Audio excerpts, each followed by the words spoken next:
August 15, 1977. A radio telescope in Ohio pointed at the constellation Sagittarius. For 72 seconds, a narrow signal came in near the frequency of hydrogen, stronger than anything the search had recorded before. Days later, an astronomer named Jerry Eman circled it in red ink and wrote one word in the margin. Nobody has heard it since. These are the most unsettling alien civilization scenarios. Section 1.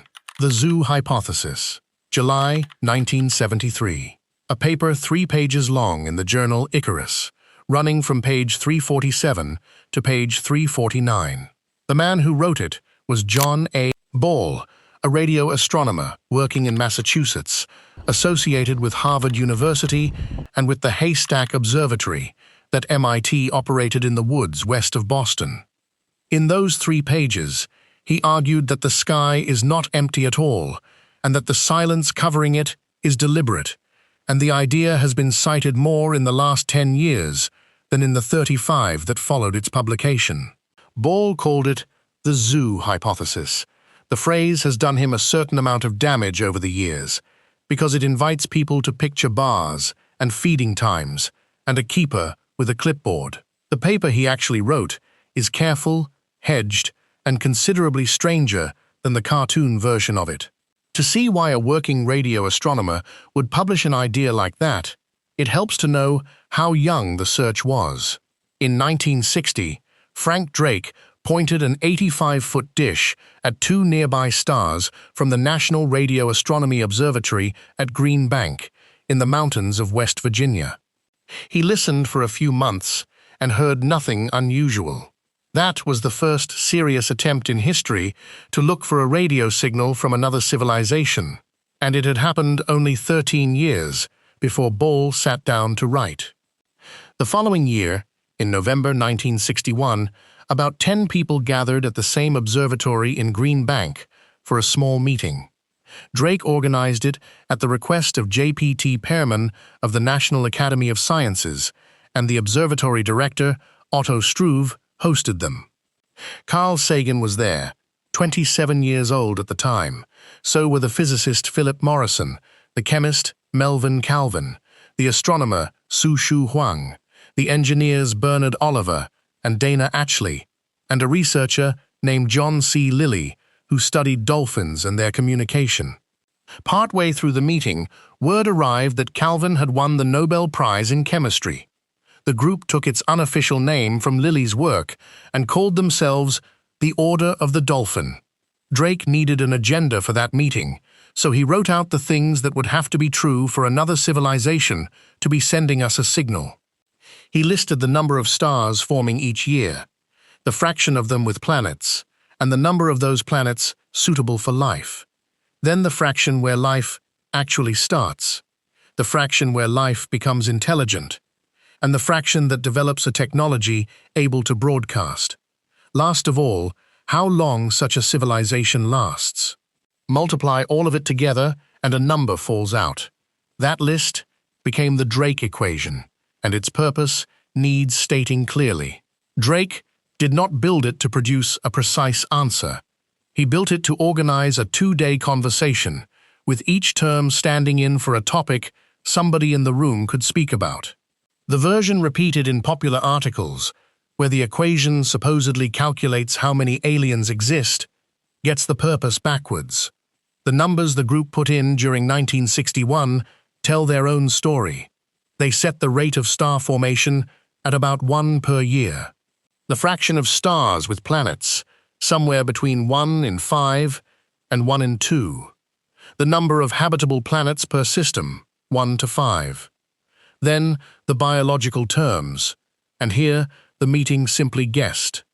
They set the fraction where life begins at 1, and the fraction where intelligence appears at 1 as well. Both went down as certainties, because nobody had anything better.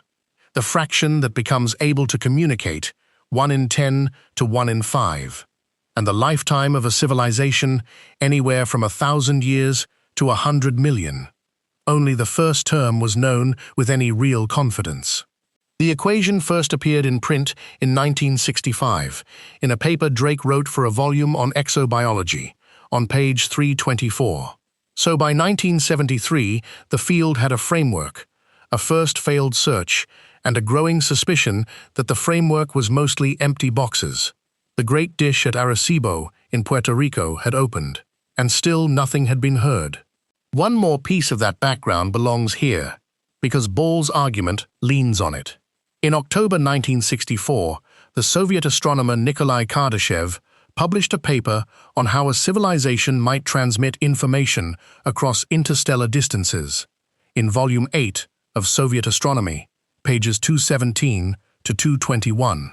To work out what sort of transmitter he ought to be hunting for, Kardashev sorted hypothetical civilizations into 3 categories by raw power. 1 able to command the energy available on its own planet, which he put at roughly 4 trillion watts for Earth at the time. 1 able to command the entire output of its star, which is around 100 trillion times greater, and 1 able to command the output of a whole galaxy.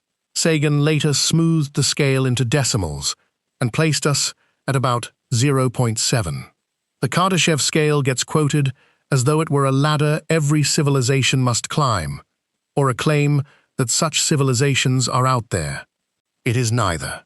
Kardashev built it to answer a practical question about what a receiver would need to pick up, and nothing beyond that.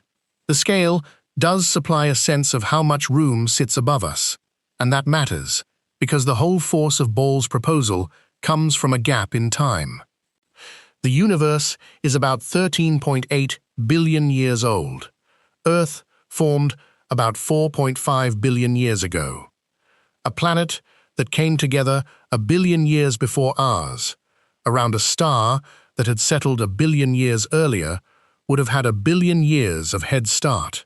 Not a century, and not 10,000 years, but a billion of them. Nobody can describe what a technological species becomes after that long, and Ball's paper does not attempt to.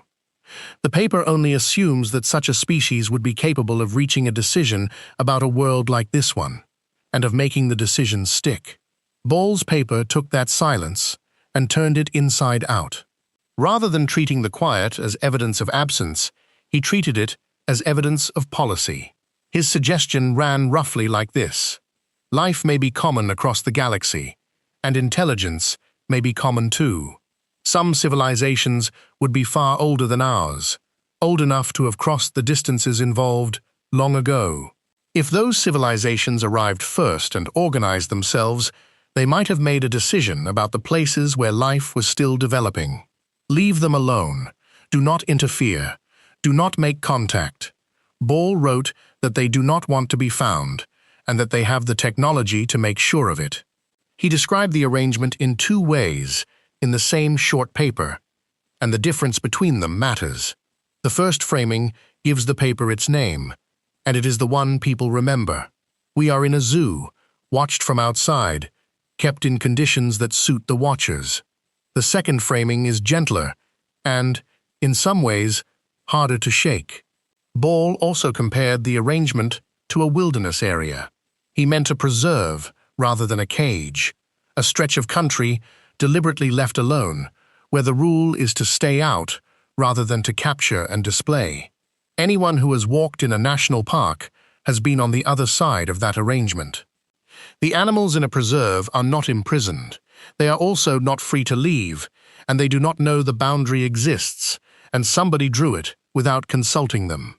The only working model anyone has for an arrangement like this comes from our own behavior, and it does not flatter us.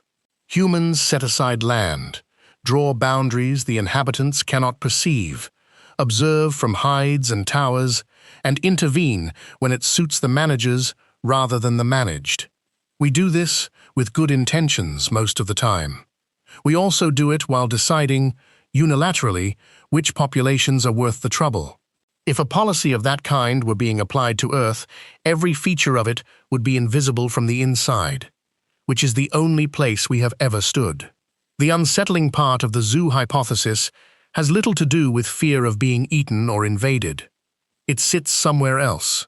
If Ball is right, then every telescope ever built has been pointed at a wall. The quiet is not the universe being empty.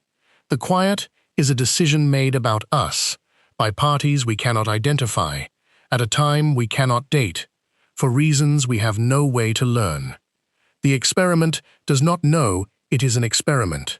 The idea contains nothing beyond that, and it explains every observation perfectly, which brings up the problem that has followed the paper for 50 years. An idea that explains the evidence perfectly, and would also explain any other evidence, is not doing much work. If we hear nothing, the zoo hypothesis is confirmed. If we hear something, the keepers have chosen to speak.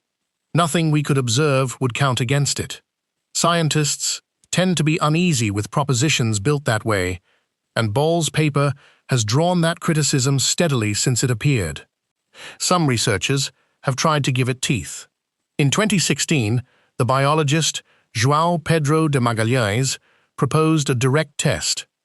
If a galactic community is watching and deliberately withholding contact, then a formal, explicit invitation might change the terms. He suggested broadcasting a message that acknowledges the possibility, states that we understand a non-interference policy may be in force, and requests that it be lifted. The proposal is serious, and it has an obvious weakness.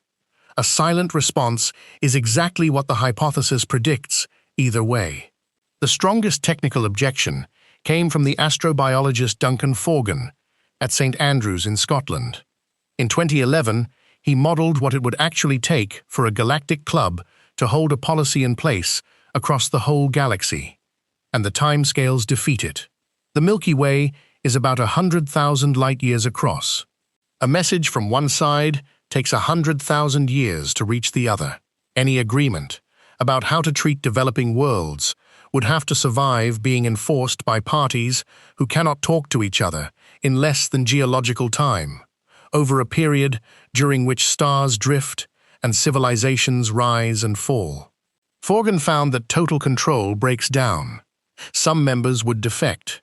Somebody, somewhere, over millions of years, would say hello. That result shrinks the idea rather than destroying it.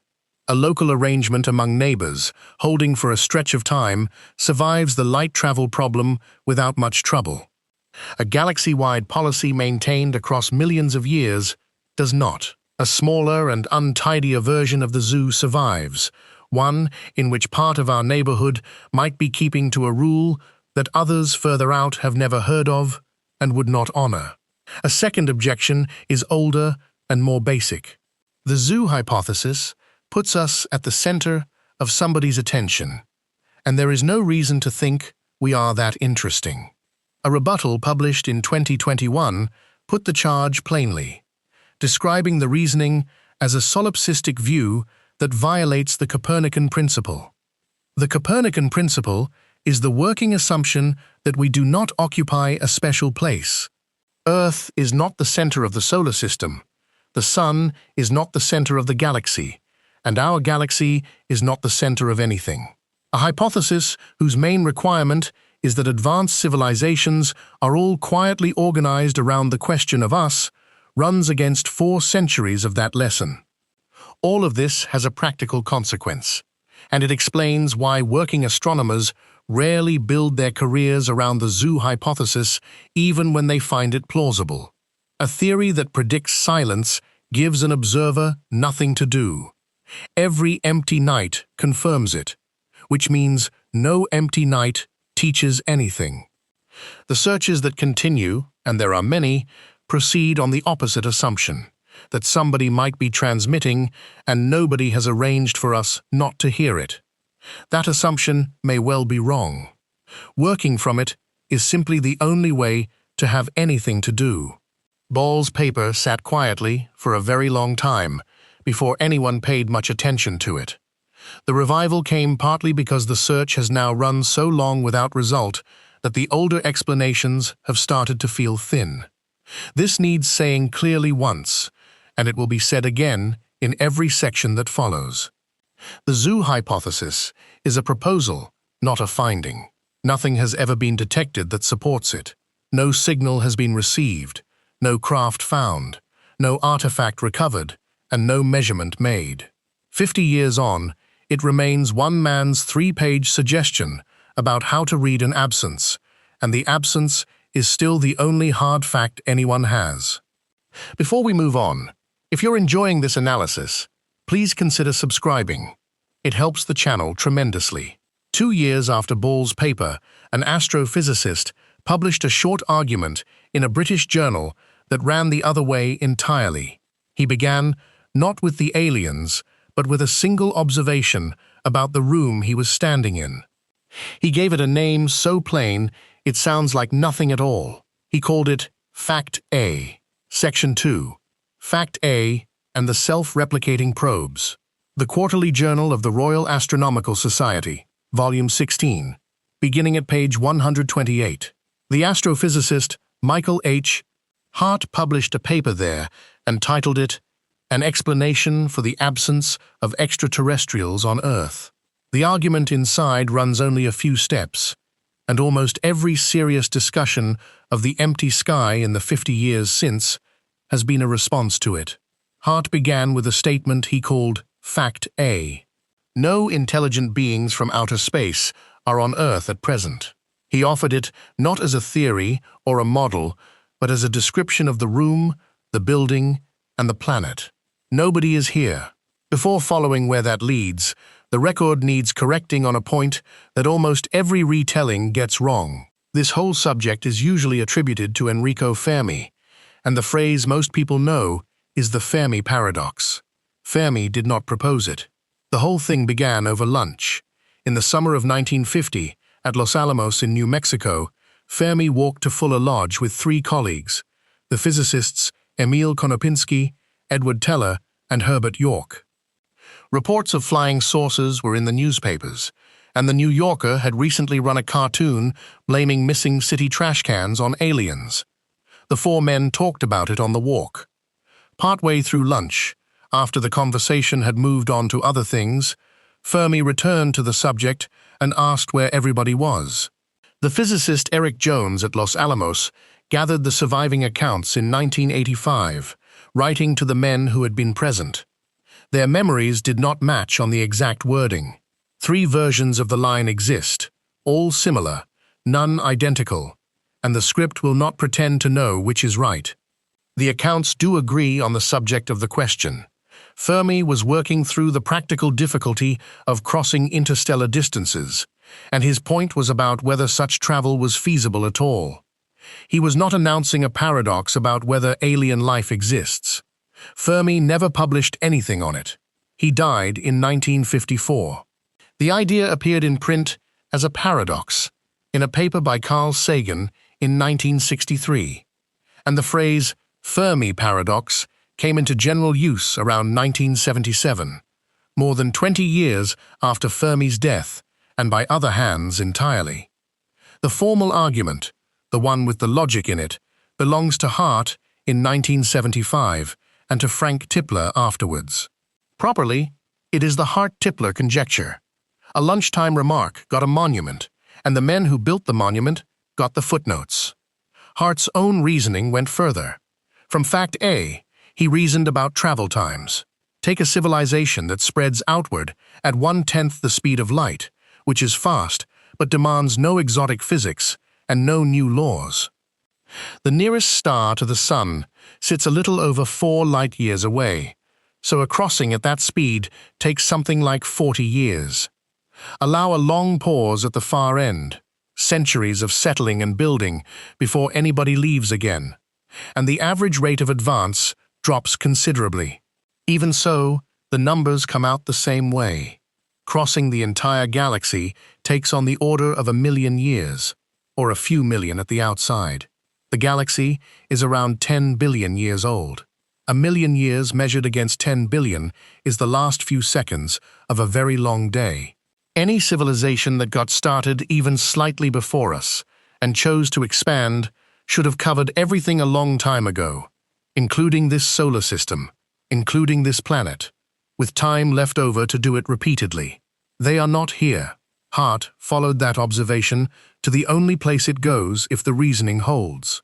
Nobody ever came because nobody was ever there. The galaxy shows no sign of being occupied because the galaxy is not occupied. He concluded that we are alone. People have been arguing with him ever since. The argument got sharper when it was joined to an idea from mathematics. In the late 1940s, the Hungarian-American mathematician John von Neumann, born in 1903, worked out the theory of machines that could build copies of themselves. He died in 1957 with the work unfinished, and it was completed and published in 1966 under the editorship of Arthur W. Burks. Von Neumann was not writing about space travel or aliens.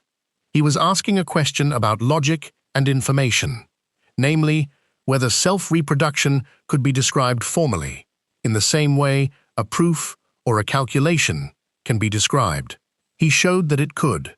A machine can contain a full description of itself, read that description, and build from it, and there is no contradiction anywhere in the process. The application to the empty sky is not subtle. Build one machine that can travel to a nearby star, find raw material there, and construct 2 copies of itself. Send those 2 onward. Each builds 2 more. The growth is not additive but doubling, and doubling covers ground at a rate that is hard to hold in the mind. 20 doublings is 1,000,000, 40 is 1,000,000,000,000.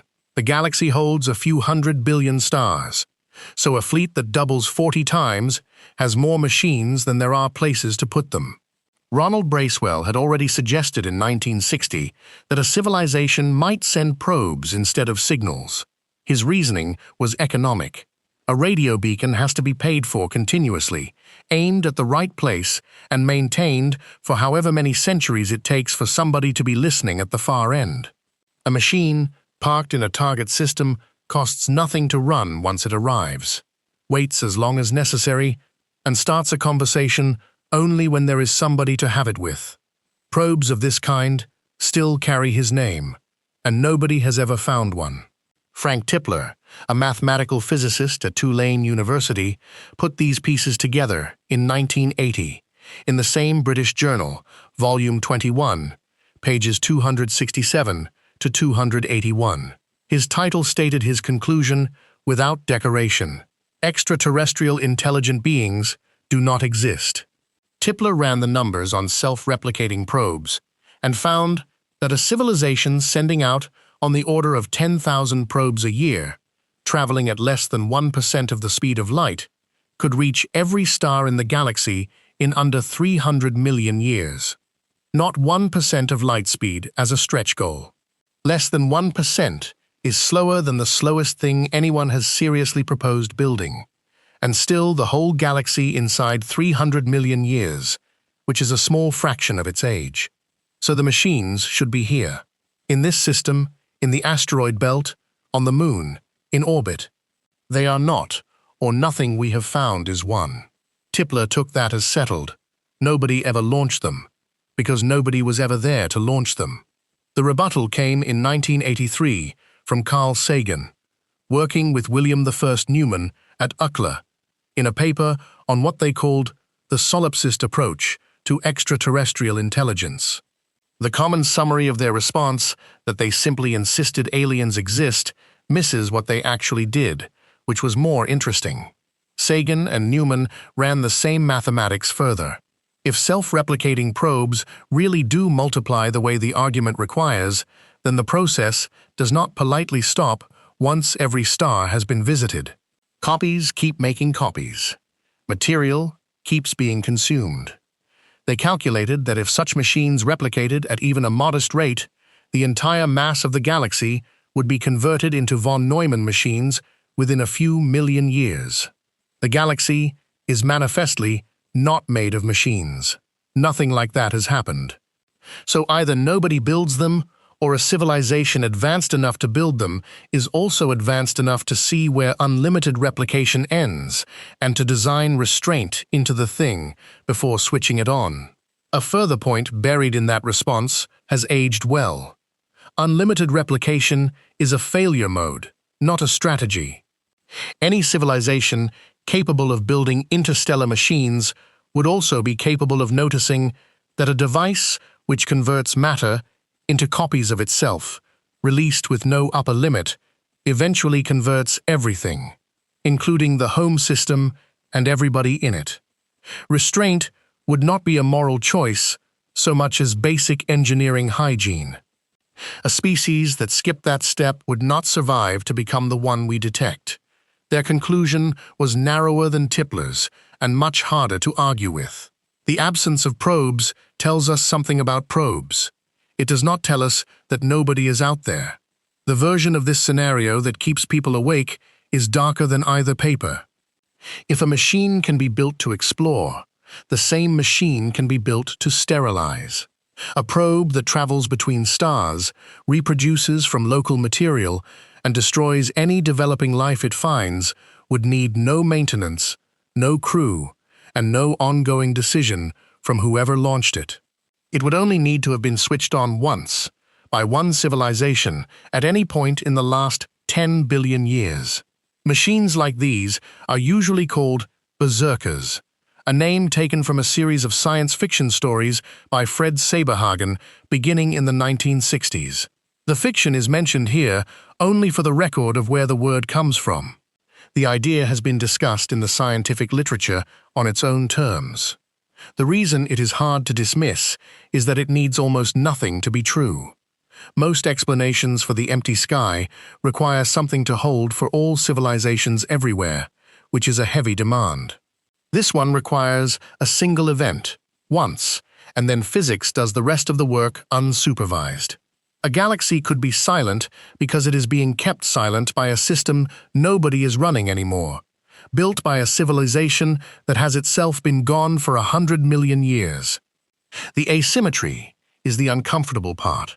Building a fleet of explorers and building a fleet of sterilizers are nearly the same engineering problem, and the second is easier because destruction requires less precision than diplomacy. A machine sent to make contact has to understand whoever it finds. A machine sent to prevent contact has to solve almost nothing. Whatever fraction of civilizations would choose the second, that fraction needs only to be greater than 0 across 10 billion years and a few 100 billion stars. Against all of this sits one observation. We are here. Earth has carried life for billions of years, in plain view, radiating an atmosphere that any competent survey would read as biological, long before humans existed. If sterilizing machines are patrolling, they have had an unmissable target and several billion years to act on it. Real technical objections stand against it. Copying introduces errors. Any machine reproducing across millions of years and millions of generations, with no repair crew and no way to call home, would accumulate faults, and the faults would compound down the line. Long before the galaxy was covered, the fleet might degrade into wreckage that no longer worked at all, or worse, no longer did what it was originally built to do. Biology faces the same problem and solves it with error correction, selection, and enormous numbers of failures. A designed machine has to carry its own solution and hope that survives too. 3 objects have now been confirmed to have come from outside this solar system, and both of the well-studied ones bear on the question. The first was found on the 19th of October, 2017, by a survey telescope in Hawaii, and named Oumuamua. Its shape appeared unusually elongated, and it accelerated slightly in a way that visible outgassing did not account for, which led Avi Loeb of Harvard to argue in print that an artificial origin deserved consideration. The mainstream conclusion, supported by later work on how hydrogen trapped in ice can escape, is that the object was natural. The third such visitor, 3I Atlas, was picked up on the 1st of July, 2025, by a survey in Chile, passed closest to the Sun that October, grew a coma and a tail, and has been treated by NASA and by most astronomers as an ordinary comet from elsewhere. Loeb again raised anomalies, and again from a minority position. The object also received the one test that settles the question directly. A team from the SETI Institute, led by Sophia Sheikh, pointed the Allen telescope array at Hat Creek Radio Observatory in Northern California at the object. They listened for more than 7 hours across frequencies from 1 to 9 gigahertz, hunting for narrowband transmissions of the kind natural processes are not known to produce. Their results were published in the Astronomical Journal in 2026. Nothing artificial appeared, and the search set upper limits on the strength of any transmitter that could have been operating on or near the object. Work through 2026 filled in what the object actually is. A team led by Martin Cordiner at NASA Goddard published James Webb Space Telescope observations in Nature in June 2026, finding a ratio of methane to water roughly 11 times higher than anything measured in this solar system, produced by ordinary heating near the Sun. A separate study with the Very Large Telescope, led by Cyrielle Opitom at the University of Edinburgh, found carbon ratios unlike anything local. The readings point to an object formed in the outskirts of a very old star system, possibly older than the Sun. The interstellar origin is measured and settled. The natural origin is well supported, and any claim beyond that remains inference. Then, there is the plain matter of evidence closer to home. Nothing resembling an artificial object of interstellar origin has ever been identified inside this solar system. Surveys have looked for large infrared sources across the whole sky, and for objects parked in the gravitationally stable regions where something might sensibly wait. They have come back empty. That absence is a real result, though it covers a small fraction of the volume and only the sizes of object we are equipped to notice. The argument has not stopped developing. Recent work by the astronomer David Kipping has gone back to Hart and Tipler with a piece of physics the original papers left out, namely that the universe itself expands. Across the timescales those papers use, expansion changes the arithmetic of what any spreading civilization can actually reach, because distant regions recede faster than anything can chase them. The conclusion drawn in 1975 was that the galaxy should have been crossed many times over. Adding cosmology to the same calculation does not overturn that for a single galaxy, but it does alter the larger picture of what universal colonization would even mean. 50 years on, fact A remains true. Nobody is here. The meaning of that silence for the rest of the galaxy sits exactly where Hart left it. Before we move on, if you're enjoying this analysis, please consider subscribing. It helps the channel tremendously. In 1983, a young astrophysicist sat down to catalog every explanation anyone had offered for the silence, and found more than a dozen of them. One line of reasoning in that survey has outlived all the others. It needs only one civilization out of thousands to be correct, and it suggests that the quiet sky is the sound of everybody hiding. Section 3. The Great Silence. 26 pages in the Quarterly Journal of the Royal Astronomical Society, Volume 24, running from page 283 to page 309, which made it a long paper for that journal. The author was Glenn David Bryn, an American astrophysicist born in 1950, who would later become better known for writing novels. He set out to gather every explanation anyone had put forward for the quiet, and examine them one after another, and one line of reasoning in that survey has outlived all the rest. Bryn gave the quiet a name that has stuck to it ever since. He called it the Great Silence. The paper is unusual because it does not argue for a conclusion. It catalogues. Bryn worked through the possibilities methodically, and there were more of them than most people expected. Perhaps life is rare. Perhaps intelligence is rare. Perhaps civilizations do not last. Perhaps they last but lose interest in expanding. Perhaps they expand, but not in ways that leave traces we would recognize. Perhaps they are here and concealed. Perhaps somebody is preventing it. Each option got its own examination, and Bryn was even-handed about the ones he found unlikely. One line of reasoning in that survey has outlived all the others, and it survives because of a structural feature rather than because of any evidence for it. The reasoning runs like this. A civilization considers announcing itself. It cannot know what is listening.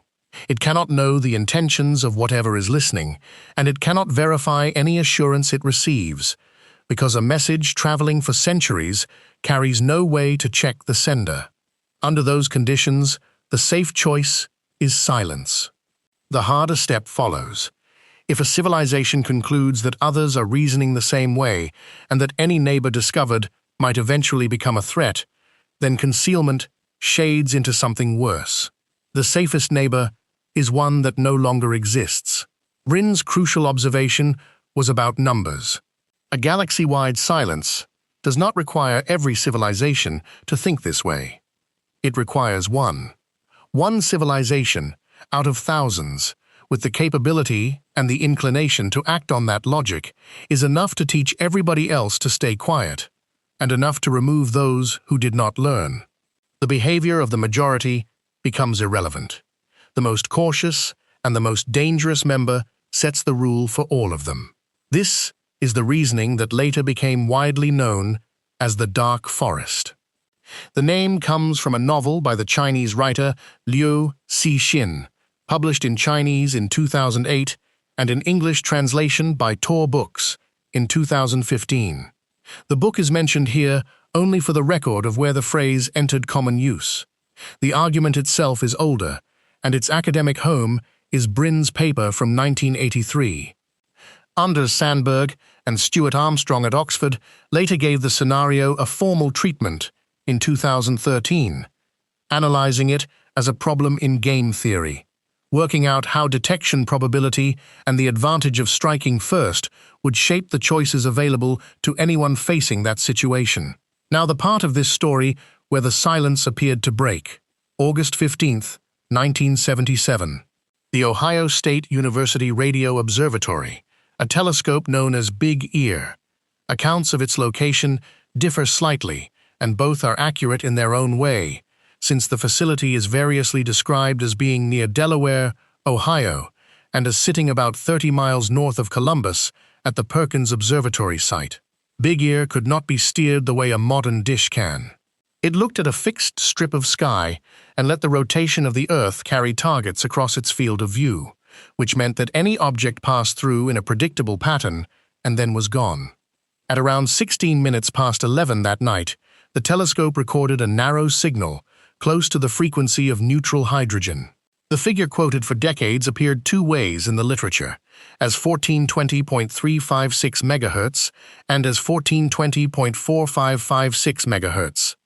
A reanalysis of the original Ohio data published in 2025 revised it to 1420.726 MHz, give or take 5 thousandths, and the script gives all three because the older values remain in wide circulation. Narrow matters here. Natural sources tend to smear their emission across a broad range of frequencies, while a signal confined to a very thin slice is the kind of thing a transmitter produces. The signal lasted 72 seconds. It rose for 36 and fell for 36, which is exactly the shape a fixed object in the sky produces as the Earth turns it through the beam.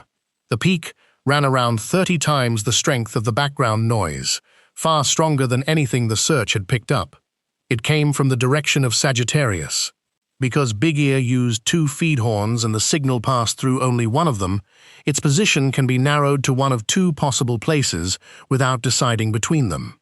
The 2025 reanalysis tightened both of those positions, shifted them by about 7 arc minutes, and put the peak brightness above 250 Janskis, more than 4 times the value that had been quoted for decades.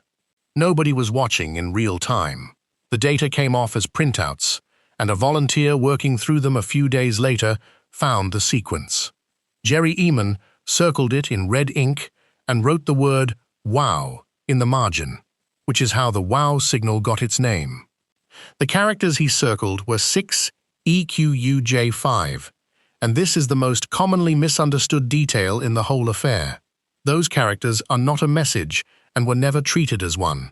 Big Ear recorded signal strength using a compact code, with digits for lower values and letters taking over above 9. Read as intensity. 6EQJ5 describes a rise and a fall. The U is the peak. The sequence is a graph written in shorthand, not language. The telescope's design meant the target should have come back around a short time later on the second horn. It did not. Nothing appeared, then or since. The Ohio SETI program ran from December 1973 until it closed in December 1997, and other observatories have revisited the position many times since. In 2016, Antonio Paris proposed that two comets, 266P/Christensen and P2008 Y2 Gibbs, had been in roughly the right part of the sky and could have produced hydrogen emission strong enough to explain it. The proposal received attention and was then taken apart by specialists in cometary science, who pointed out that comets do not emit narrow radio signals at anything like the required strength, and that the geometry does not actually fit. The most serious work on the question is recent, and it does propose a natural mechanism. Abel Mendez, who directs the Planetary Habitability Laboratory at the University of Puerto Rico at Arecibo, has led a project called Arecibo WOW since 2024, digitizing the surviving Ohio records and searching archived Arecibo data for anything comparable. Drift scans taken at Arecibo between February and May of 2020 turned up narrowband signals near the hydrogen line coming from cold clouds of hydrogen gas, weaker than the 1977 event, but similar in kind. From that, Mendez and his colleagues proposed that the WOW signal was a sudden brightening of one such cloud, set off by a brief and powerful burst of radiation from something like a magnetar flare, which would briefly amplify the hydrogen emission and then stop. Mendez has been careful about how far that goes. His own statement is that the results do not solve the mystery and do not close the case, only that they give the clearest picture so far of what the signal was and where it came from. The accurate summary, therefore, has two halves. A plausible natural mechanism now exists, along with weaker examples of the same kind of event. The 1977 signal itself has never been repeated or attributed, and the searches have run for 30 years without result, from Robert Gray in 1994, with Kevin Marvel in 2001, through Harp and colleagues in 2020, and Perez and colleagues in 2022. Detection requires repetition. Repetition never came. Brin was writing in 1983, when the silence had been sampled thinly and with modest equipment. It has since been measured properly, and the result deserves stating because it is the closest thing this subject has to a hard finding.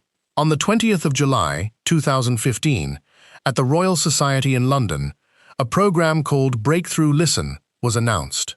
The Russian-born investor, Yuri Milner, committed $100 million over 10 years, which made it by a wide margin the largest search ever funded. Stephen Hawking appeared at the launch, as did Frank Drake, the astronomer Martin Rees, and Ann Druyan. S. Pete Worden chaired the foundation running it, and Andrew Simeon of the Berkeley SETI Research Center led the science. The program bought time on serious instruments, including the 100-meter dish at Green Bank in West Virginia, the Parkes telescope in Australia, now known by its Wiradjuri name Murray-Yang, and an optical telescope at Lick Observatory in California. The Mir KAT array in South Africa joined later. Its target list ran to 1 million nearby stars, the plane of our galaxy, and around 100 other galaxies. The results have been published steadily, and they are all the same result. A survey of 692 stars by Enriquez and colleagues in 2017 found no persistent transmitters above a certain power. Price and colleagues published observations of 1,327 nearby stars in the Astronomical Journal in 2020 and reported no compelling candidates. A 2024 study extended the search to 97 galaxies and found nothing, and a survey drawing on the Green Bank archive, released at the end of that year, was the most comprehensive yet attempted, and also came back empty. More than 20 petabytes of data now sit in the archive, and not one confirmed signal has come out of it. One candidate got close enough to be given a name. On the 29th of April, 2019, the Parkes telescope was monitoring flares from Proxima Centauri, the nearest star to the Sun. During that campaign, it recorded a narrow signal near 982 megahertz. The signal held for about 2.5 hours and drifted in frequency in a way consistent with a source on a moving planet. The team labeled it Breakthrough Listen Candidate 1, and news of it became public in December 2020. Sophia Sheikh led the analysis, published in Nature Astronomy in October 2021. The verdict was interference from Earth. The team found dozens of similar signals at frequencies mathematically related to one another, the signature of clock oscillators in ordinary electronics, and identified the candidate as a product of local equipment rather than anything at Proxima. Breakthrough Listen has reaffirmed that conclusion since. The episode is often reported as a disappointment, and it is better understood as the system working.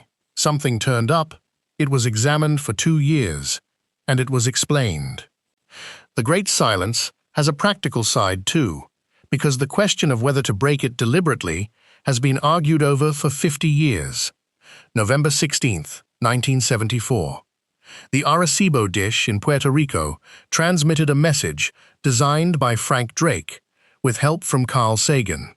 It ran 1,679 bits, a number chosen because it is the product of 2 primes, 23 and 73, so that anybody receiving it could arrange the bits into a rectangle only 2 ways and find a picture in one of them. It went out at 2,380 megahertz with about 1,000 kilowatts of power and took roughly 3 minutes. The content was modest. It carried the numbers 1 to 10, the atomic numbers of the elements life depends on, and the chemical formulas of the components of DNA with a sketch of the double helix. It carried a stick figure of a human alongside our height and our population. It closed with a diagram of the solar system with Earth marked out and a picture of the dish itself.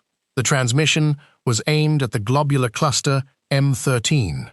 The distance is usually given as somewhere between 21,000 and 25,000 light-years, and the higher figure is the one most often quoted now. Nobody involved expected a reply. The transmission was a demonstration of capability, timed to mark an upgrade to the telescope, and it will not reach its target for another 23,000 years. Not everyone thought the demonstration was harmless. In 2015, a statement was circulated opposing deliberate transmission to the stars without some form of global agreement first, and a number of scientists signed it. Stephen Hawking argued along the same lines in a documentary series in 2010 and again in 2015. His point was historical rather than astronomical. He observed that we know very little about aliens, but a great deal about humans, and that when a civilization with advanced technology has encountered one with less, the encounter has tended to go badly for the second party. The opposing case is made by Douglas Varcoch, who leads an organization called METI International, and it is a serious one. Earth has been leaking radio into space for roughly a century already. Television, radar, and communications have all been radiating outward without anyone deciding to allow it. Any civilization advanced enough to detect a deliberate message aimed at it would already be more than capable of noticing the noise we cannot switch off. On that reading, the debate over whether to transmit is a debate about a door that has been opened since before anybody thought to guard it. A set of instructions also exists for the day something is found. A document was drafted under the International Academy of Astronautics, laying out the steps, adopted in 1989 and revised in 2010. Verify the signal independently, inform the relevant authorities and the International Astronomical Union, and send no reply without international consultation. The document is voluntary. Nothing in it binds anyone. The main objection to the whole dark forest line of reasoning has a name in the literature. Researchers call it the monocultural fallacy, meaning the assumption that all civilizations converge on the same behavior. The reasoning requires hostility, or at least universal caution, to be the standard outcome of becoming technological. Earth offers exactly one example of a technological species, and we manage both cooperation and violence, often in the same decade. Building a galaxy-wide rule out of a single case is not strong ground, and the century of leaked radio cuts against the strategy itself. If concealment were ever the correct policy, we have already failed at it, and no amount of caution now undoes that. Before we move on, if you're enjoying this analysis, please consider subscribing. It helps the channel tremendously. An economist, rather than an astronomer, took up the same silence next. He offered no hiding place, and no predator, and no machine. He described a wall standing somewhere on the road between dead chemistry and a civilization that lasts, and he made no promise at all about which side of it we are standing on. Section 4. The Great Filter. August 1996. Pasadena, California, at the California Institute of Technology, where the original manuscript carries the author's address. Robin Hansen was an economist, born in 1959, who would later spend most of his career at George Mason University in Virginia and hold a research position with the Future of Humanity Institute at Oxford. He wrote a paper about the empty sky that summer and never submitted it to a journal, posting it on the internet instead and revising it there until the 15th of September, 1998. And 30 years later, it remains the most widely discussed framework in the field. Hansen titled it The Great Filter, and the subtitle asked whether we had almost got past it. An economist writing about aliens sounds like a category error until the shape of the argument becomes clear, because the argument is about selection and probability rather than about astronomy. Hansen was not asking what aliens would be like. He was asking what the empty sky implies about the odds of a chain of events, and that is a question economists are trained for. The chain has two ends. At one end, a lifeless planet, rock, water, chemistry, no biology. At the other end, a civilization that has spread beyond its home system and lasted long enough to be visible from a great distance. Between those two states sits a series of steps that have to happen in order. Life has to begin. It has to become complex.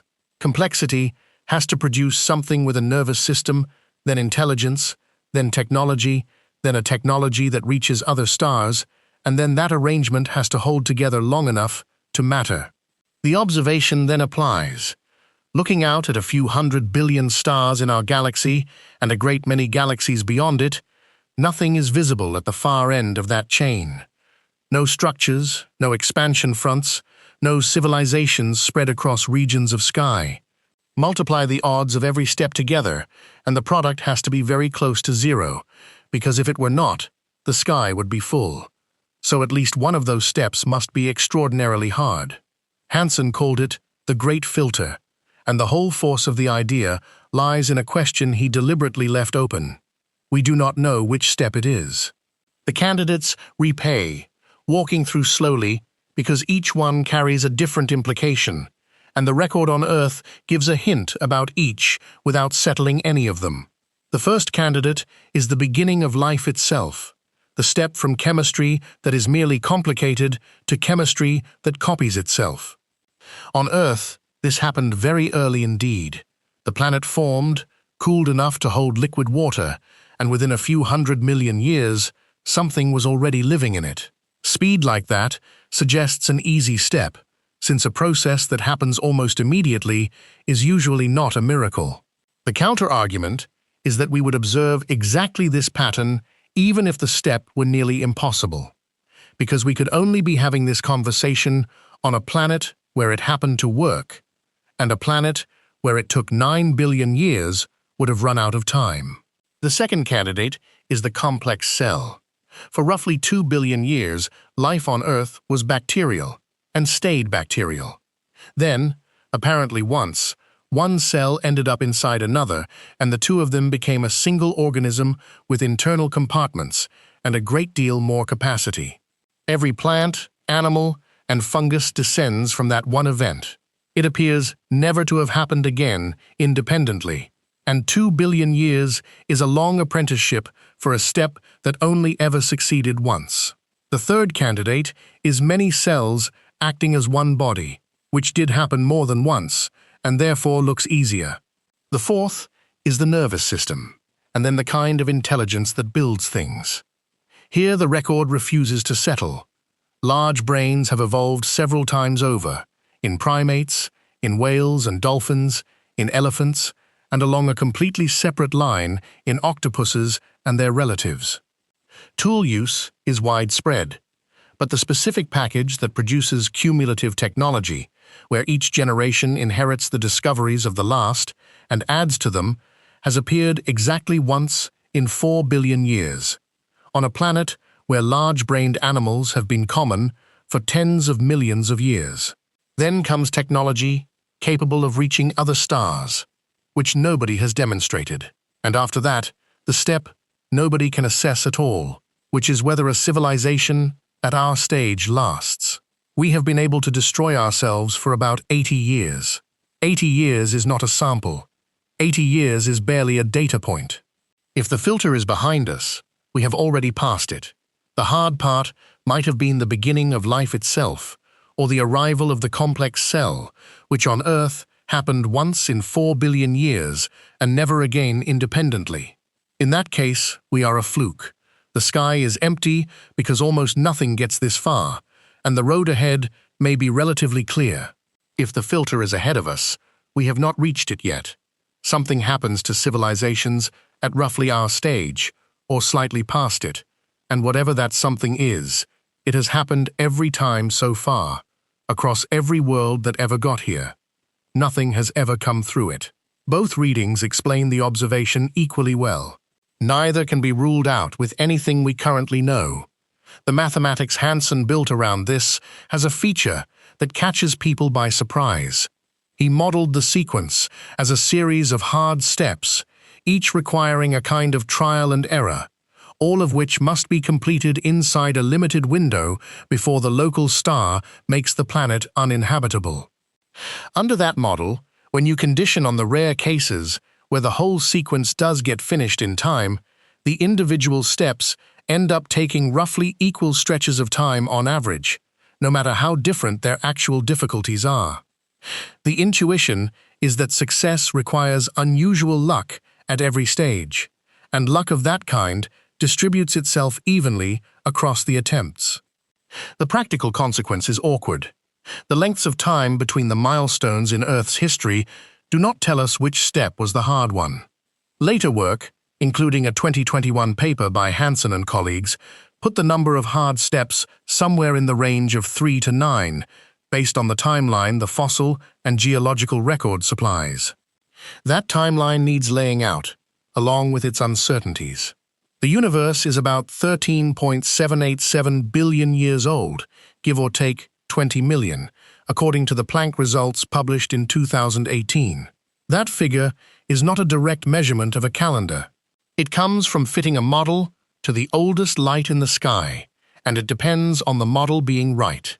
Cosmology currently carries an unresolved disagreement, usually called the Hubble tension, in which different methods of measuring the expansion rate give answers that do not quite match.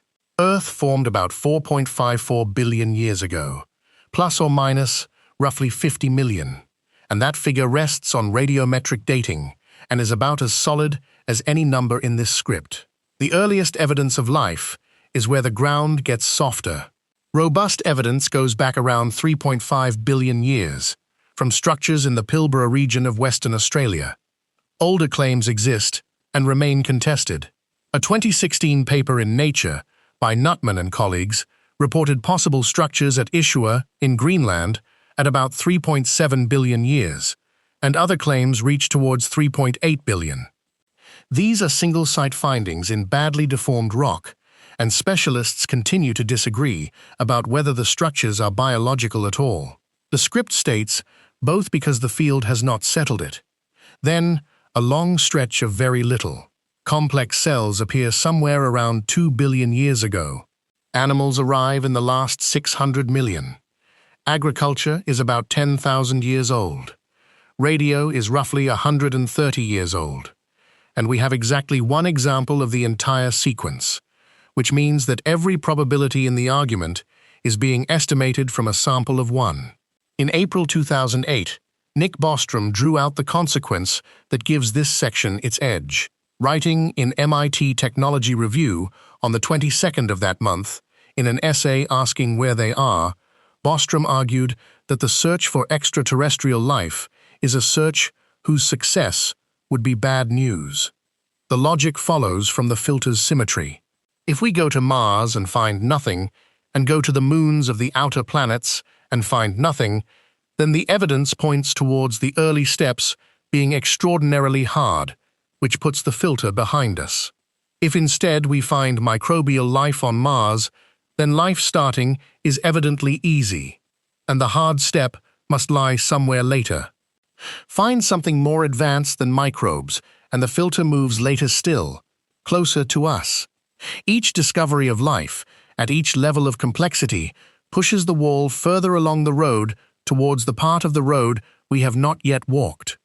Bostrom wrote that he hoped our probes would find nothing, and that dead rocks and lifeless sand would lift his spirits.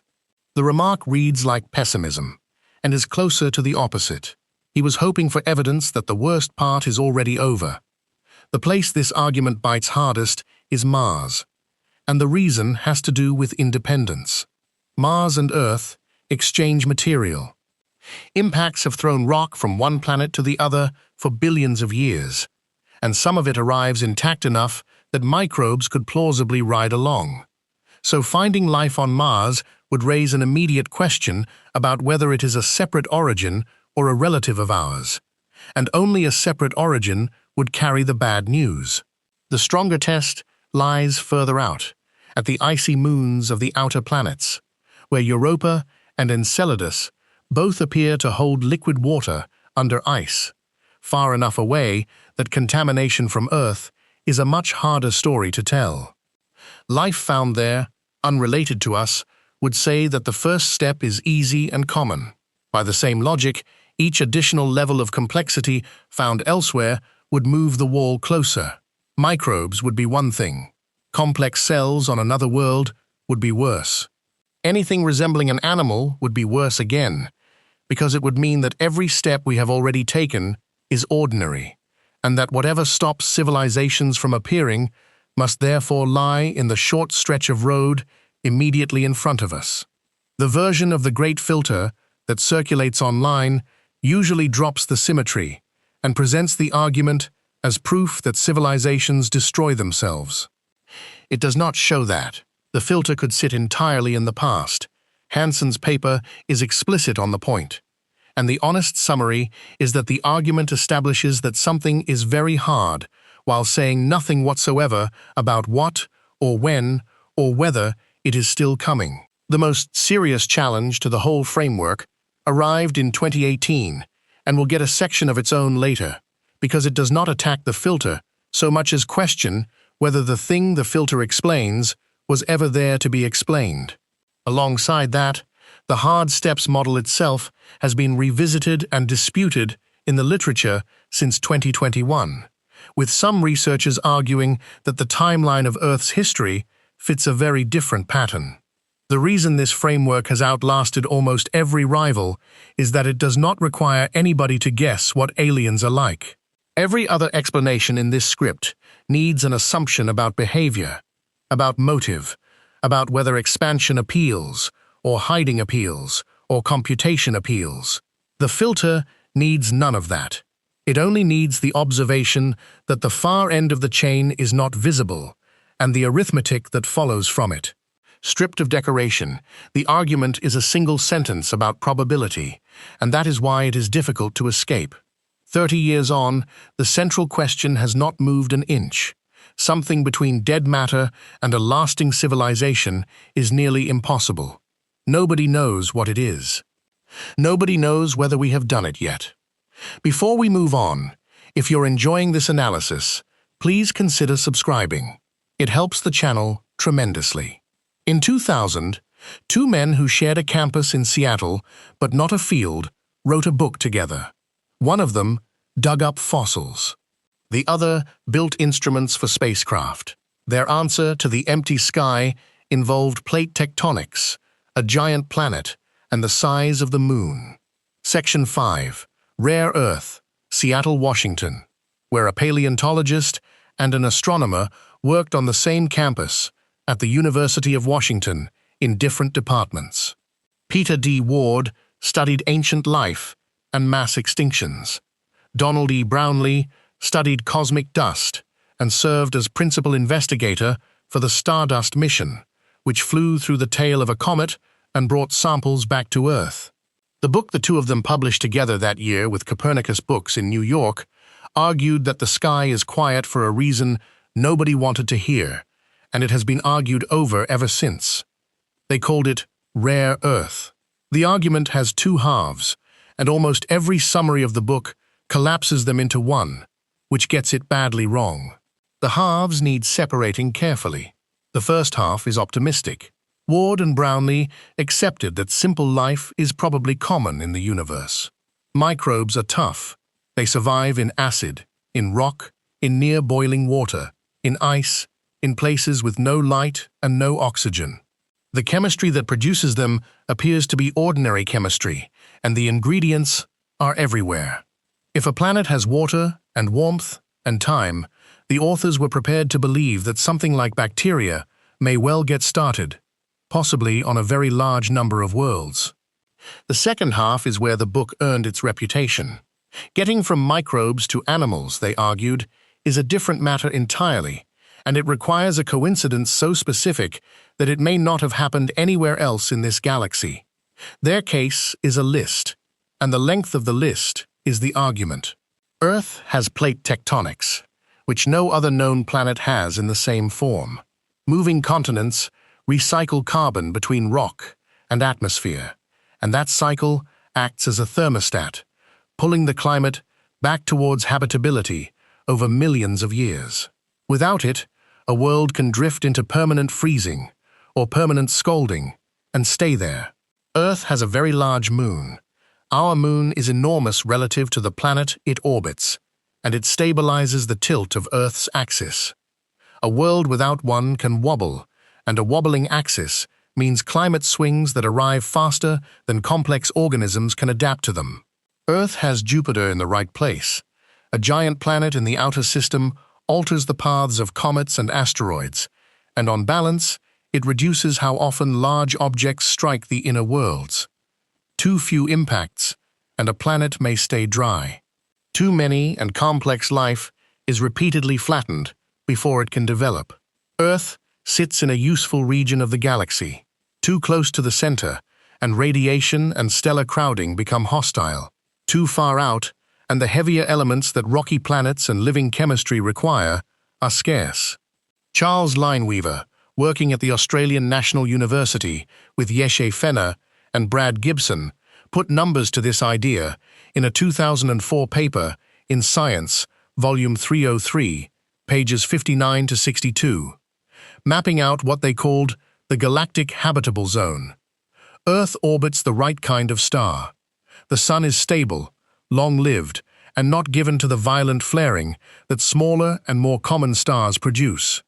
That last point has become more important since the book was written, because the most common stars in the galaxy, by a wide margin, are small red dwarfs, and many of them throw out flares powerful enough to strip the atmosphere from a planet close enough to be warm.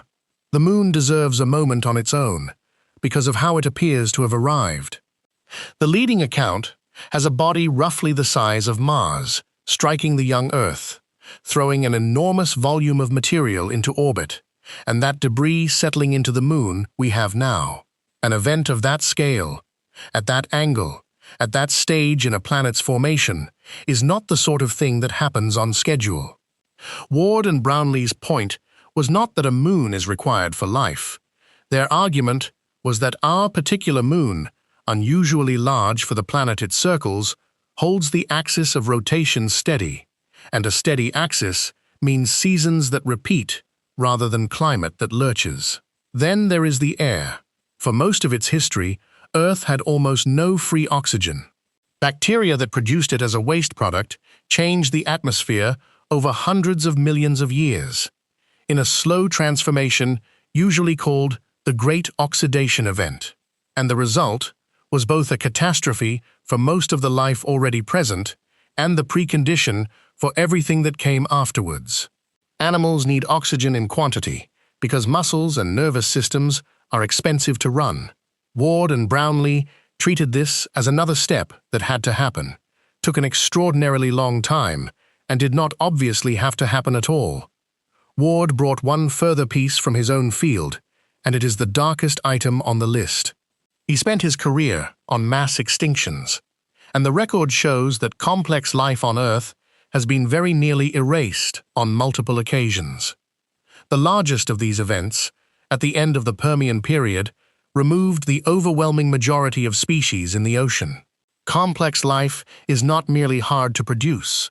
Once produced, it turns out to be fragile, and it has survived here by a margin that looks uncomfortably narrow when laid out across the fossil record. Any one of these on its own is unremarkable. The claim is about the conjunction. Multiply a series of moderately unlikely conditions, and the product gets small quickly, and Ward and Brownlee argued that the product is small enough that Earth may be the only planet in the Milky Way carrying complex life. The unsettling quality of rare Earth is different in kind from the other scenarios in this script, and quieter. No predator appears in it, no hidden keeper, and no machine. Only an enormous universe permanently empty of anybody to talk to. The dread in the dark forest is that something is out there. The dread here is that nothing is, that this planet is the only place where the process ever ran all the way through, and that whatever happens to us happens to the only example. The numbers available now were not available in 2000, and they have changed the conversation without settling it. The first planet confirmed around another ordinary star was announced in 1995. By the 17th of September, 2025, the count maintained by the NASA Exoplanet Archive at Caltech passed 6,000, reaching 6,007, and the milestone landed on the 30th anniversary of that first discovery. The number has kept climbing since. It stood at 6,128 in late February 2026, and at 6,416 by the 23rd of April 2026. It will be higher by the time anybody hears this. Planets, then, are not rare. Ward and Brownlee never claimed they were. Worlds that might actually suit life are a much smaller group. The Planetary Habitability Laboratory at the University of Puerto Rico at Arecibo, led by Abel Mendez, keeps the running list, renamed the Habitable Worlds Catalog in January 2024. The conservative count sits at around 29. The optimistic count, using looser criteria, reaches somewhere between 40 and 70. Out of more than 6,000 confirmed planets, a few dozen are even candidates. Candidate means only that the size and the orbit are not obviously wrong. The larger numbers need stating carefully, because they are usually delivered with more confidence than they deserve. Our galaxy is generally said to hold between 100 billion and 400 billion stars. That is an estimate derived from mass and brightness, not a count, and the range spans a factor of 4. The number of galaxies in the observable universe is usually given as about 2 trillion, from a paper by Consolis and colleagues in 2016, which extrapolated to include galaxies too faint to see. That figure has since been challenged by measurements of background light from the New Horizons spacecraft, which suggests the true number may be substantially lower, possibly by around a factor of 10. Both figures are in the literature. Neither is settled. One recent case shows the rare Earth distinction in action, and it needs handling precisely because it is routinely reported wrongly. K2-18b is a planet about 124 light-years away, larger than Earth and smaller than Neptune, discovered in 2015. A team led by Niku Madhusudhan at the University of Cambridge reported methane and carbon dioxide in its atmosphere using the James Webb Space Telescope in 2023. Then, on the 17th of April 2025, the same group reported a possible signature of dimethyl sulfide, and possibly a related compound called dimethyl disulfide, at a confidence level of about 3 sigma. The paper was accepted by the Astrophysical Journal Letters. On Earth, dimethyl sulfide is produced almost entirely by living things, largely marine plankton. The reaction was rapid and skeptical, and the claim has not survived it.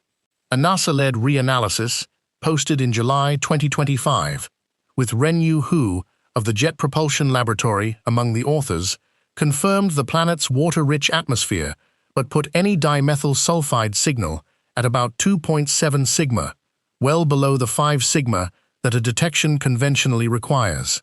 A separate analysis found that in the great majority of its reconstructions, using its preferred way of processing the data, no trace of either compound appeared at all. A group at the University of Chicago, led by Raphael Luque, showed that ordinary molecules, such as ethane, fit the same readings just as well. By January 2026, a paper led by Luis Wellbanks at Arizona State University had concluded that the detection was a false alarm. Other groups have argued that the planet may not be a water world in the first place and could be a gas-rich body or something with a magma ocean. Dimethyl sulfide has also since been reported on a comet, where no biology is involved at all. The point for this section is what the argument was actually about. Even in the most favorable reading, nobody was proposing a civilization on K2-18b. The claim concerned the possible chemical residue of microbial life in an atmosphere.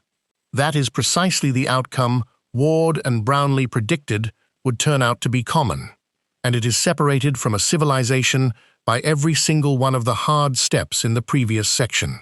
The standard objection to rare earth is the Copernican principle again, and it has real force. Every factor on the list can be argued either to be more common than the authors assumed, or not to be strictly necessary in the first place. Plate tectonics may occur in forms we have not yet learned to detect from 100 light-years away. Axial stability might be achieved by other arrangements, including moons of different sizes or orbits shaped differently from ours.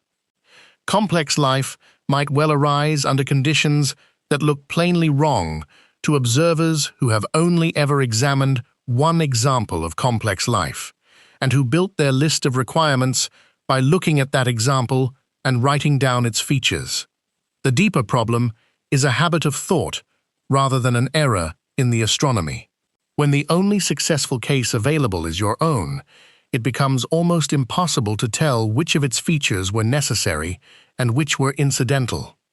A list of everything unusual about Earth is not the same as a list of everything a living world requires, and there is currently no way to tell the two lists apart. In 2010, Duncan Forgan ran the rare Earth criteria through a computer simulation and found that they do sharply reduce the expected number of civilizations compared with more generous assumptions, which confirms that the argument works internally without confirming that its inputs are right. 26 years after publication, rare Earth occupies an odd position. Its optimistic half has aged well, since planets turned out to be everywhere and the conditions for microbes look less fussy than once assumed. Its pessimistic half is untested, and probably untestable for a long while yet, because detecting animals on another world is far beyond anything we can currently manage. Everything we learn about a distant planet's atmosphere comes from starlight filtering through it for a few hours, while the planet crosses the face of its star, and what we get back is a handful of chemical fingerprints measured at the edge of what the instruments can resolve. That method can, on a good day and with argument, suggest the presence of microbial chemistry. It has no way of distinguishing a world of bacteria from a world of forests and animals. The prediction Ward and Brownlee made is about a difference our telescopes cannot yet see. The book remains a hypothesis built from a single example, which is the same limitation every other section in this script is working under. Before we move on, if you're enjoying this analysis, please consider subscribing. It helps the channel tremendously. A specialist engineering journal carried the next proposal in 2001, written by a man better known for his novels. His suggestion was that the sky is neither empty nor full because it is not real. He then did something stranger than the proposal itself. He calculated how large a fake sky could be before the machinery running it would fail. Section 6. The Planetarium Hypothesis. The Journal of the British Interplanetary Society, Volume 54, in the combined 5th and 6th issue of that year, pages 210 to 216. Stephen Baxter was an English writer, born in 1957, with a background in engineering and a career built on novels about deep time and very large machines. He presented the same idea at a convention that year. His paper offered a resolution to the empty sky, and the resolution was that the sky is a display. Baxter called it the planetarium hypothesis. The idea has a long ancestry in philosophy, where the question of whether the world presented to the senses is the world as it stands has been argued over for centuries. Baxter's contribution was not the doubt itself. His contribution was to attach an energy bill to it. Set beside Section 1, the proposal is recognizably the zoo hypothesis with better equipment. Ball's version required a galaxy full of civilizations to agree on a policy and keep to it across distances that make agreement impossible. The planetarium removes that difficulty at a stroke. Nothing has to be hidden across a galaxy if the galaxy an observer sees is not the galaxy that exists. One operator, one production, one audience, and no coordination problem at all. A word about where he published it, because the venue matters to how the paper reads. The Journal of the British Interplanetary Society is a real technical publication with a long history, and it has always occupied an unusual position. It prints engineering studies of things nobody has built, worked out to the level of detail an engineer would demand. It has carried starship designs, interstellar mission profiles, and energy budgets for projects 1,000 years away. A paper submitted there is expected to do arithmetic, whatever it is about. Baxter did the arithmetic. That separates his paper from the version of the idea most people have encountered. The proposal itself is straightforward. Take a civilization of the largest kind, the sort Kardashev put at the top of his scale with the resources of a galaxy at its disposal, and give it a reason to keep a developing species from learning the true state of things. Rather than hiding across an entire galaxy, which the objections to the zoo hypothesis showed to be difficult, it could do something far cheaper. Build a small, sealed, convincing environment, and put the species inside it. He meant a theater rather than a cage in space. The stars overhead would be a projection, accurate in every detail an inhabitant could check, and empty because empty is what the production requires. The reach of that proposal extends to every measurement in this script. Every observation in this script would be an observation of the display. The silence measured by breakthrough listen, the absence of probes in this solar system, the dips in brightness of distant stars, and the distribution of planets would all be set dressing.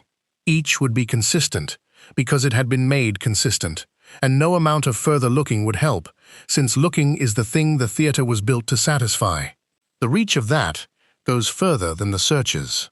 Section 4 rested on an observation about probability, that the far end of a long chain of steps is nowhere visible, and drew a conclusion about how hard those steps must be. Inside a planetarium, the observation is a design decision, and the conclusion evaporates. Section 5 rested on counts of planets and estimates of how many might suit life. Those counts would be numbers somebody chose. Every scenario in this script depends on the sky being a record of what happened, and this one proposes that the sky is a record of what we were meant to find. A production of that kind would not need to be perfect. It would only need to be perfect wherever somebody checks, which is a far smaller requirement.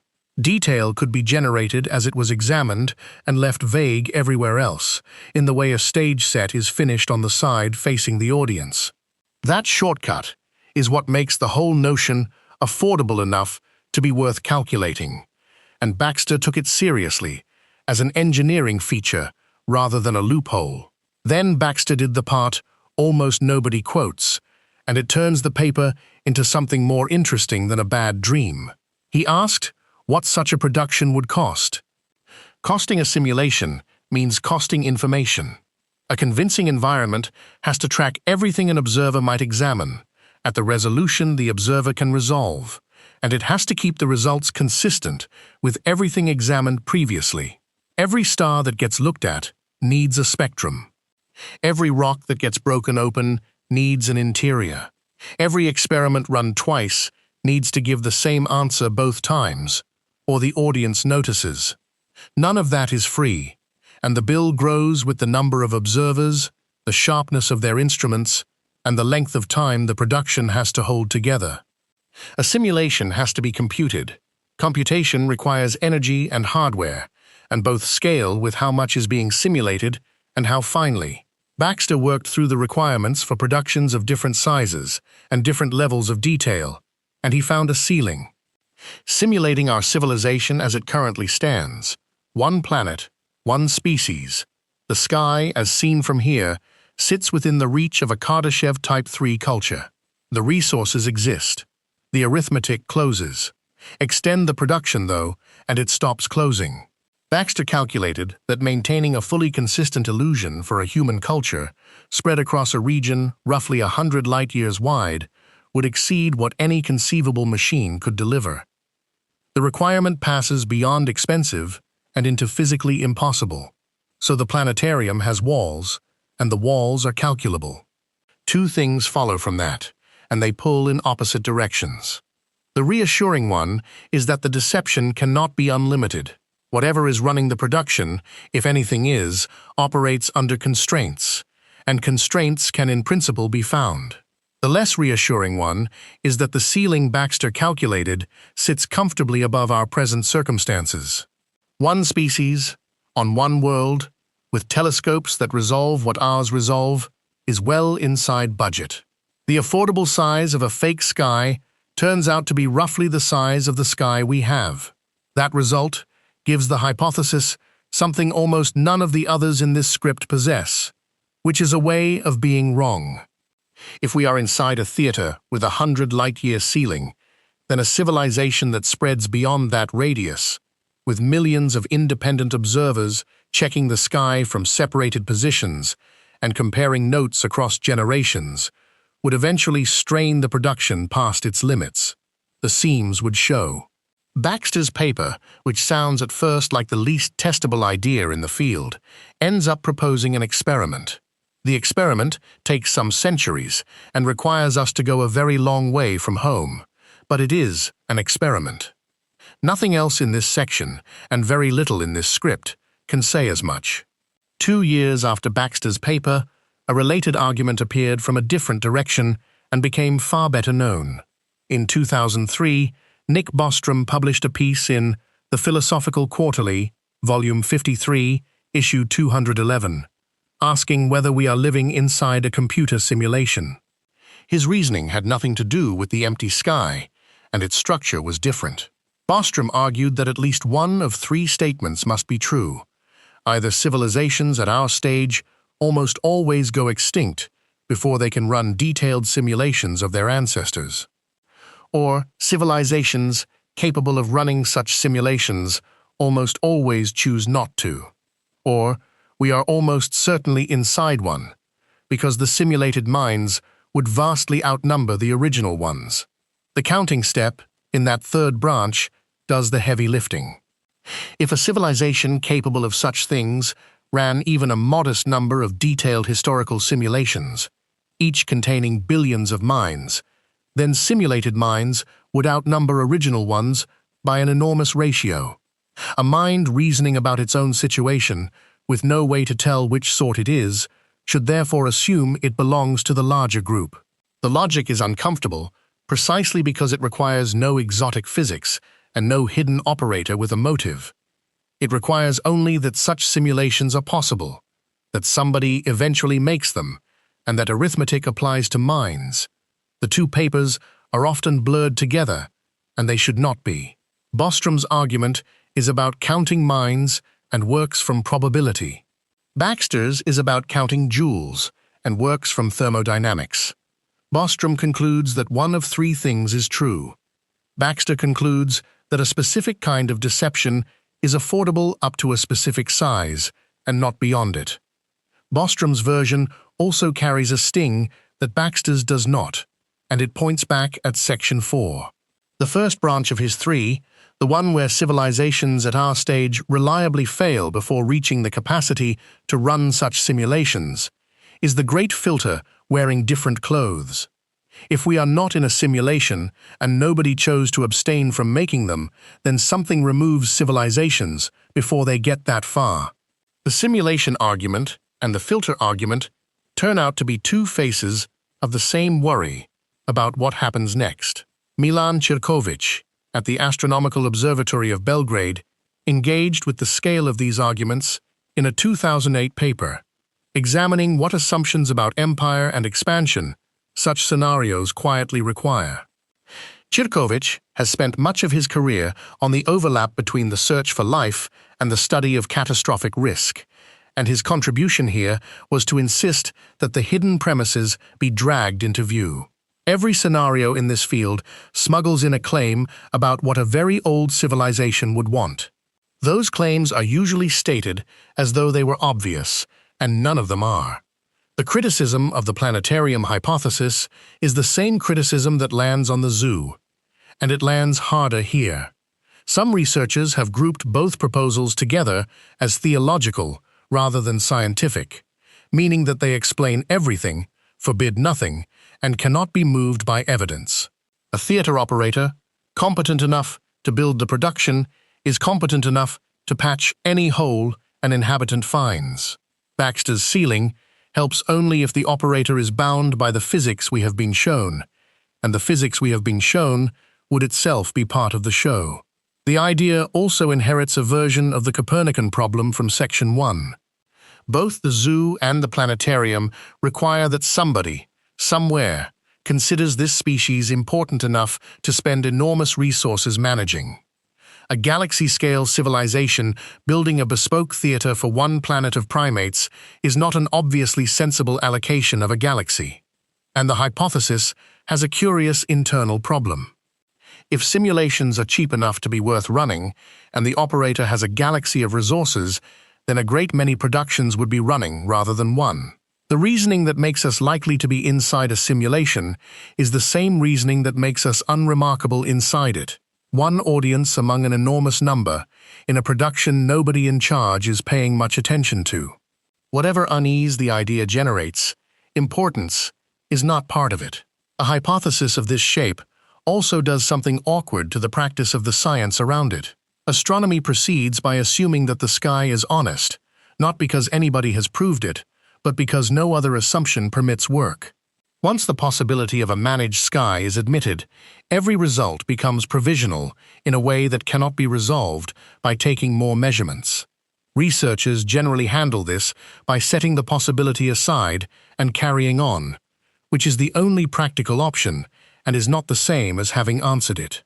The requirement the paper places on the operator is also enormous and easy to skate past. A Kardashev Type 3 civilization commands the output of an entire galaxy, meaning the energy of a few 100 billion stars. Nothing has ever been observed that suggests such a thing exists. The planetarium hypothesis explains the absence of evidence for advanced civilizations by positing the most advanced civilization anybody has imagined, and then explaining that we cannot see it because it does not wish to be seen. The reasoning is not circular, quite, but it is standing very close to the edge. The honest position on this one is short. No observation supports it. No observation could, at present. Baxter's contribution was not to argue that we are inside a planetarium, and reading the paper that way misses him entirely. He took an idea that had been floating around as an unfalsifiable mood and asked what it would weigh. The number came back finite, which was the only new thing anybody had said about it. Before we move on, if you're enjoying this analysis, please consider subscribing. It helps the channel tremendously. One further scenario proposes that the sky is misleading, and it approaches from the opposite direction. Rather than a false shell built around us, it suggests that everybody real has gone somewhere we have not been looking.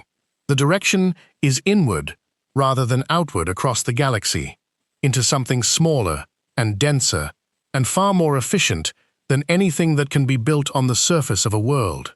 Section 7. The Transcension Hypothesis. The 6th to the 8th of October, 2010. Chicheley Hall in Buckinghamshire, an 18th-century house northwest of London that the Royal Society uses for small scientific meetings, hosting the second symposium of the International Academy of Astronautics on searching for signatures of life.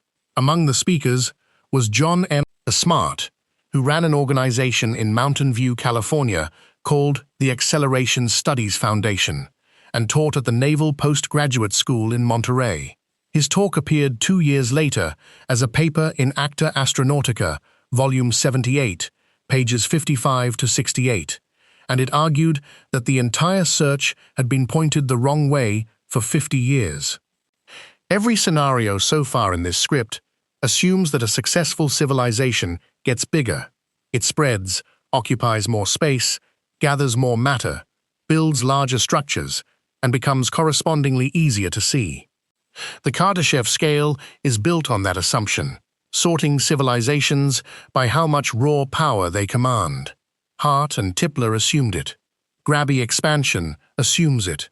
Even the hiding scenarios assume that the thing being hidden is large.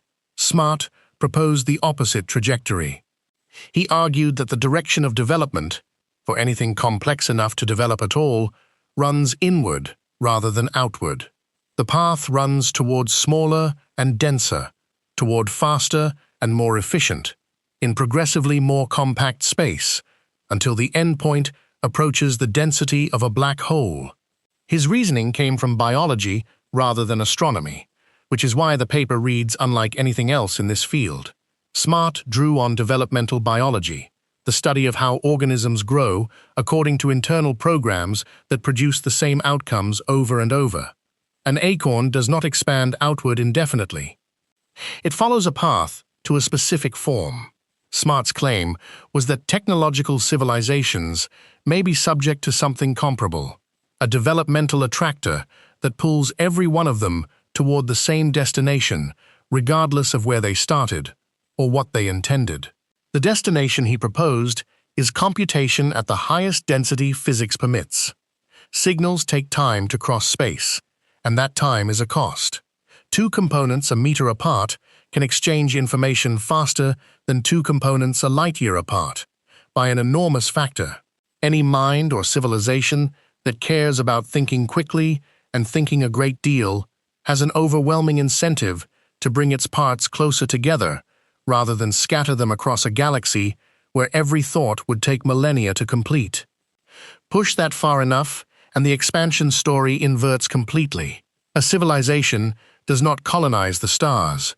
It contracts, refines, and disappears into a volume too small and too quiet to notice, having concluded that the interesting frontier was never outward at all. The scale of the cost is easy to state.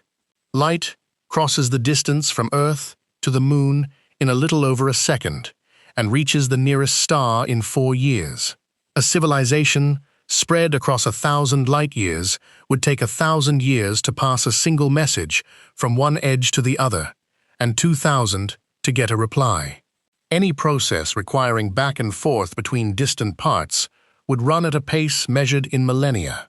A mind assembled from components a meter apart, by contrast, could complete the same exchange billions of times, in a second. Measured in thoughts, rather than in territory, contraction wins by a margin that no amount of real estate can close.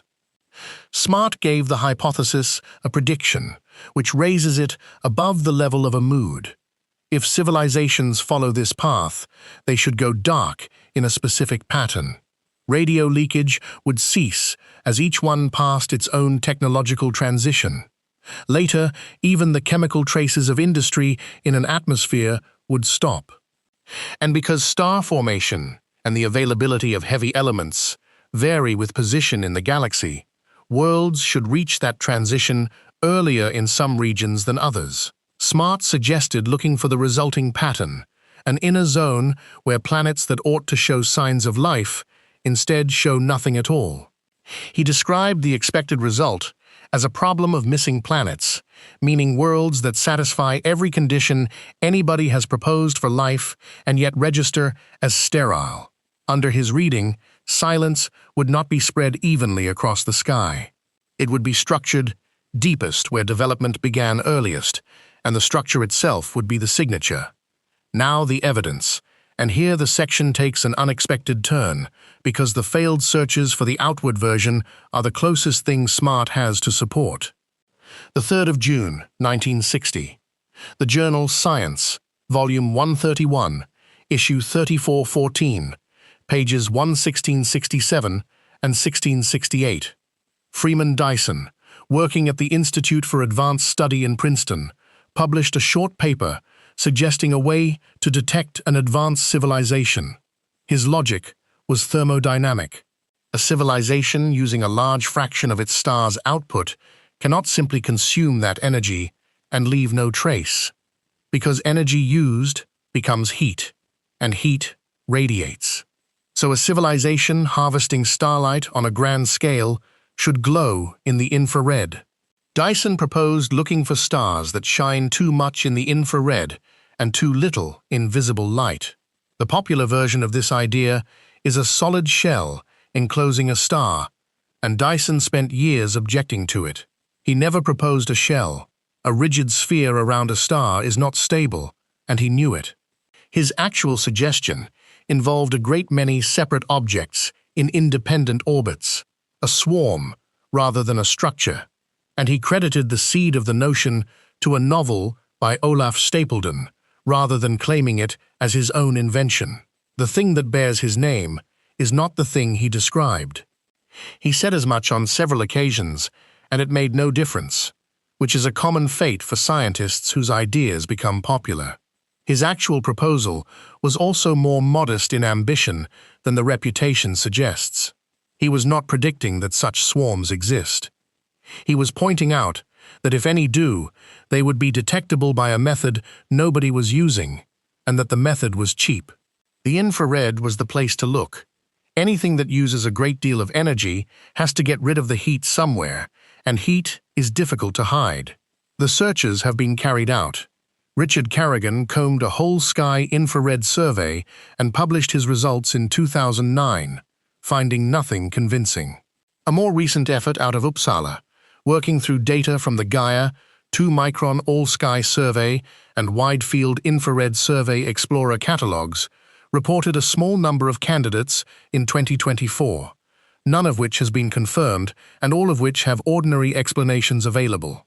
Jason Wright, at Pennsylvania State University, has argued that the search parameters may have been wrong all along, and that a more plausible structure would be smaller and hotter than what people have been hunting for.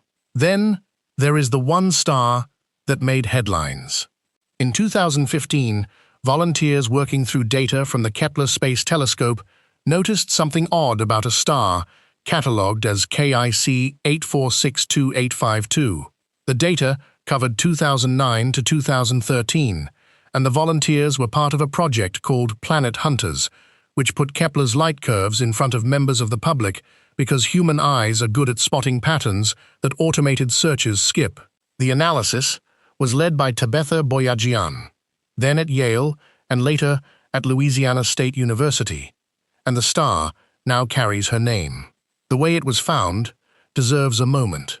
Kepler worked by staring at a single patch of sky for years and measuring the brightness of a great many stars over and over, looking for the small, regular dimming that happens when a planet passes in front of one. The volume of data defeated any attempt to inspect it by hand, so most of it was processed by software tuned to find that specific regular pattern. Anything that dimmed in an irregular way was not what the software was built to catch. Putting the light curves in front of volunteers was a way of covering the gap, and the strangest object in the survey was found by people looking at graphs in their own time. The star is an F-type, hotter and brighter than the Sun, in the constellation Cygnus. Its distance has been revised as measurements improved, from an early figure of around 1,000 light-years to a current value near 1,470, and both numbers appear in the literature depending on when the source was written. The oddity was the dimming. The star dipped in brightness by amounts reaching 22%, with the two largest events in the Kepler data at roughly 15% and 22%, and the dips arrived on no schedule and lasted days. Planets do not do that. A planet crossing a star blocks a tiny fraction of its light on a fixed cycle. Blocking a fifth of a star requires something enormous and irregular. Jason Wright and colleagues noted in 2015 that a swarm of harvesting structures, partially built, would produce something like this signature, and the story escaped into the world within days. The follow-up was thorough, and it was funded in an unusual way. Boyajian ran a public campaign to pay for a monitoring program, and 1,762 people pledged a total of $107,421 against a goal of $100,000 across a month in the middle of 2016. Radio searches with the Allen Telescope Array found no signals. Optical searches found nothing. The answer arrived on the 3rd of January 2018, and it came from color. The team found that the dimming was wavelength dependent, deeper in blue light than in red. A solid object blocks all colors equally, because a wall is a wall. Fine dust does not, because small particles scatter short wavelengths more than long ones. The star is being obscured by dust, and the debate that continues concerns where the dust comes from, rather than whether anything was ever built there. Proposals include the debris of a shattered planet, an unusually large family of comets, and material shed from the star itself. None of them is settled, and the star remains a real anomaly.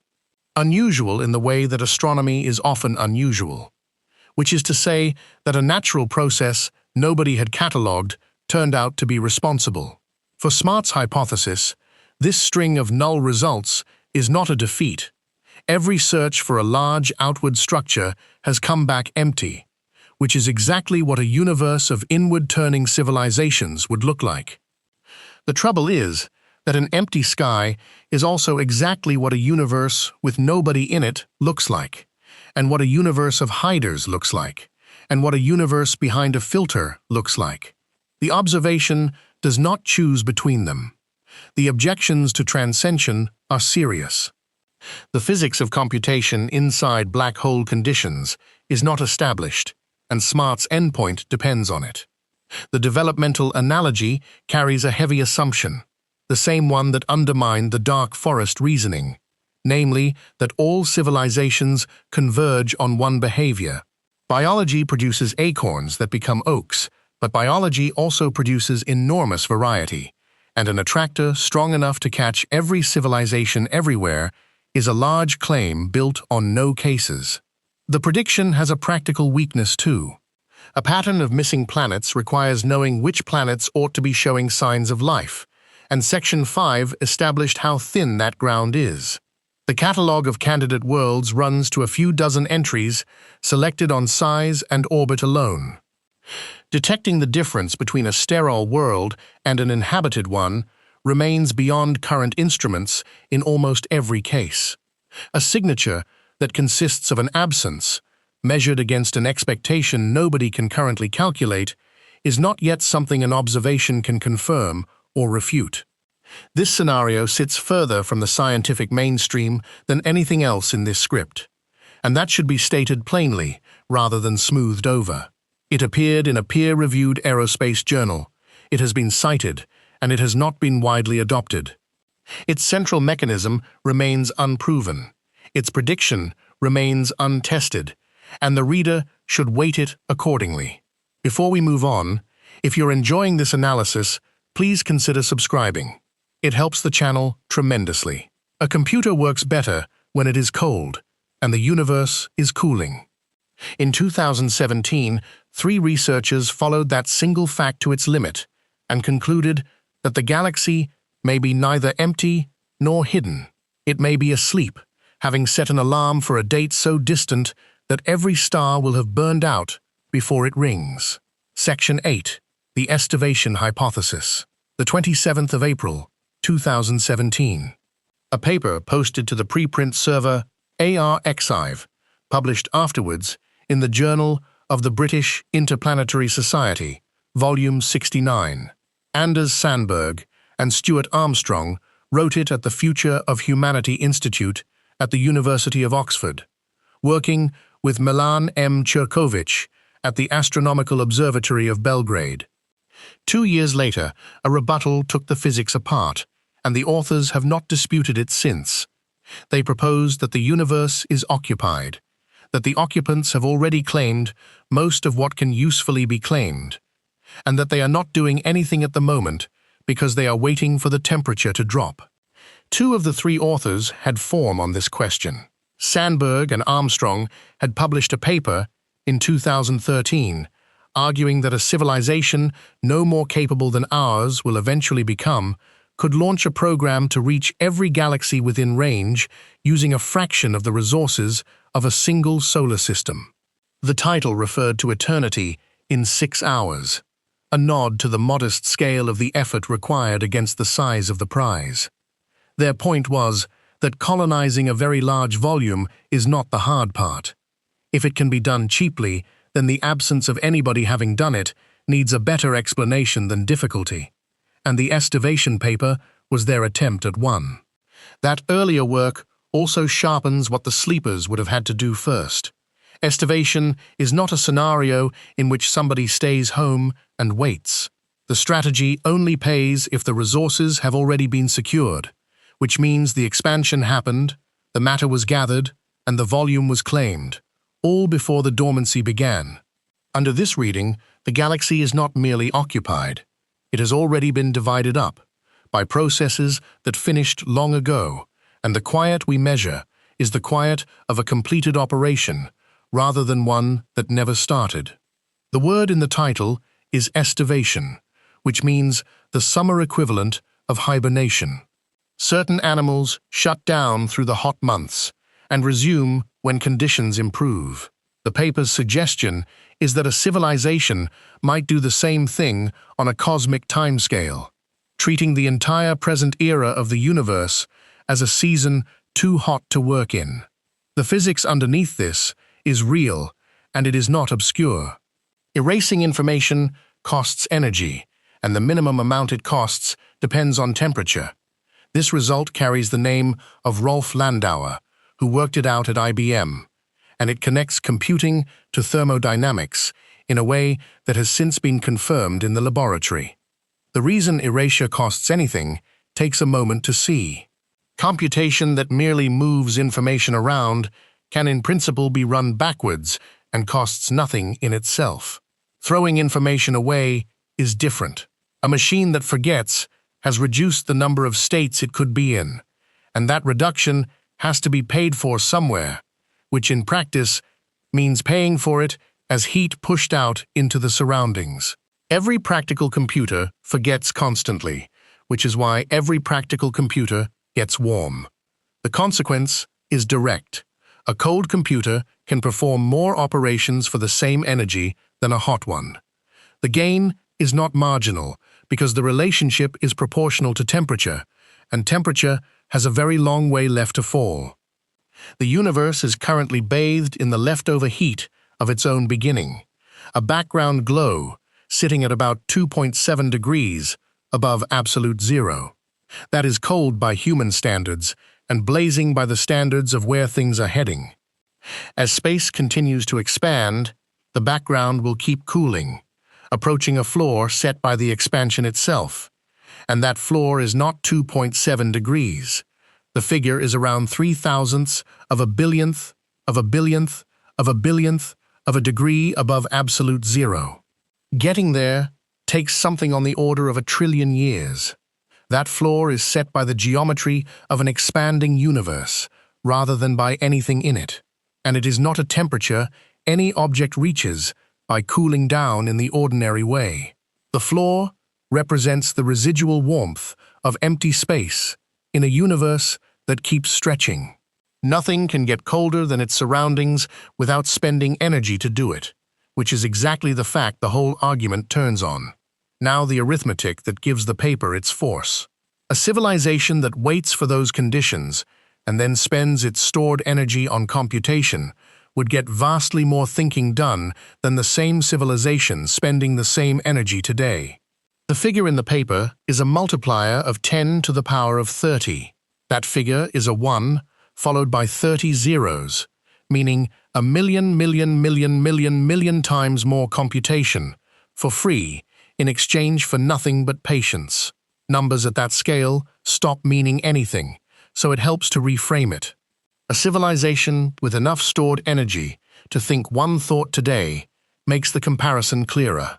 The same energy, spent at the temperature the universe is heading for, buys more thoughts than there are atoms in a great many galaxies. Against a return like that, 1 trillion years of waiting is not a sacrifice. 1 trillion years becomes a rounding error in the schedule. Stated that way, the strategy stops sounding strange. Any civilization that cares about how much it thinks, rather than when it thinks, faces an overwhelming incentive to wait. Running your calculations now, in a hot universe, wastes almost everything you have. The rational move is to expand across whatever volume you can reach, gather and secure the matter and energy inside it. Reduce your activity to the minimum required to hold on to it, and sleep until the conditions improve by a factor of 1 billion, billion, billion. The sky under this hypothesis is inventory. That reading changes the meaning of every measurement in the earlier sections. The null results from breakthrough listen would be null because nothing is transmitting, and nothing is transmitting because transmitting is an expense with no return. The absence of visible structures would follow for the same reason, since a sleeping civilization has no use for anything that radiates. Under estivation, the quiet is not evidence of absence or of concealment. The quiet is what a fully occupied universe looks like when the occupants have correctly concluded that the present era is not one to be awake for, and there is a detail in the paper that changes the character of the whole thing. Sandberg, Armstrong, and Cherkovich noted that a sleeping civilization would need to protect its holdings, since matter and energy left unattended for 1 trillion years could be taken by somebody else. So they suggested such a civilization would leave automated systems running to guard the resources, and they observed, in the calm register that academic papers use for these things, that a species which began aggressively consuming the resources of its region might come to the attention of those systems. The paper's own logic implies that finding out whether it is true would be the worst possible way to find out. That detail also gives the hypothesis a peculiar relationship with our own future. Most of the scenarios in this script describe something that already happened, or already failed to happen.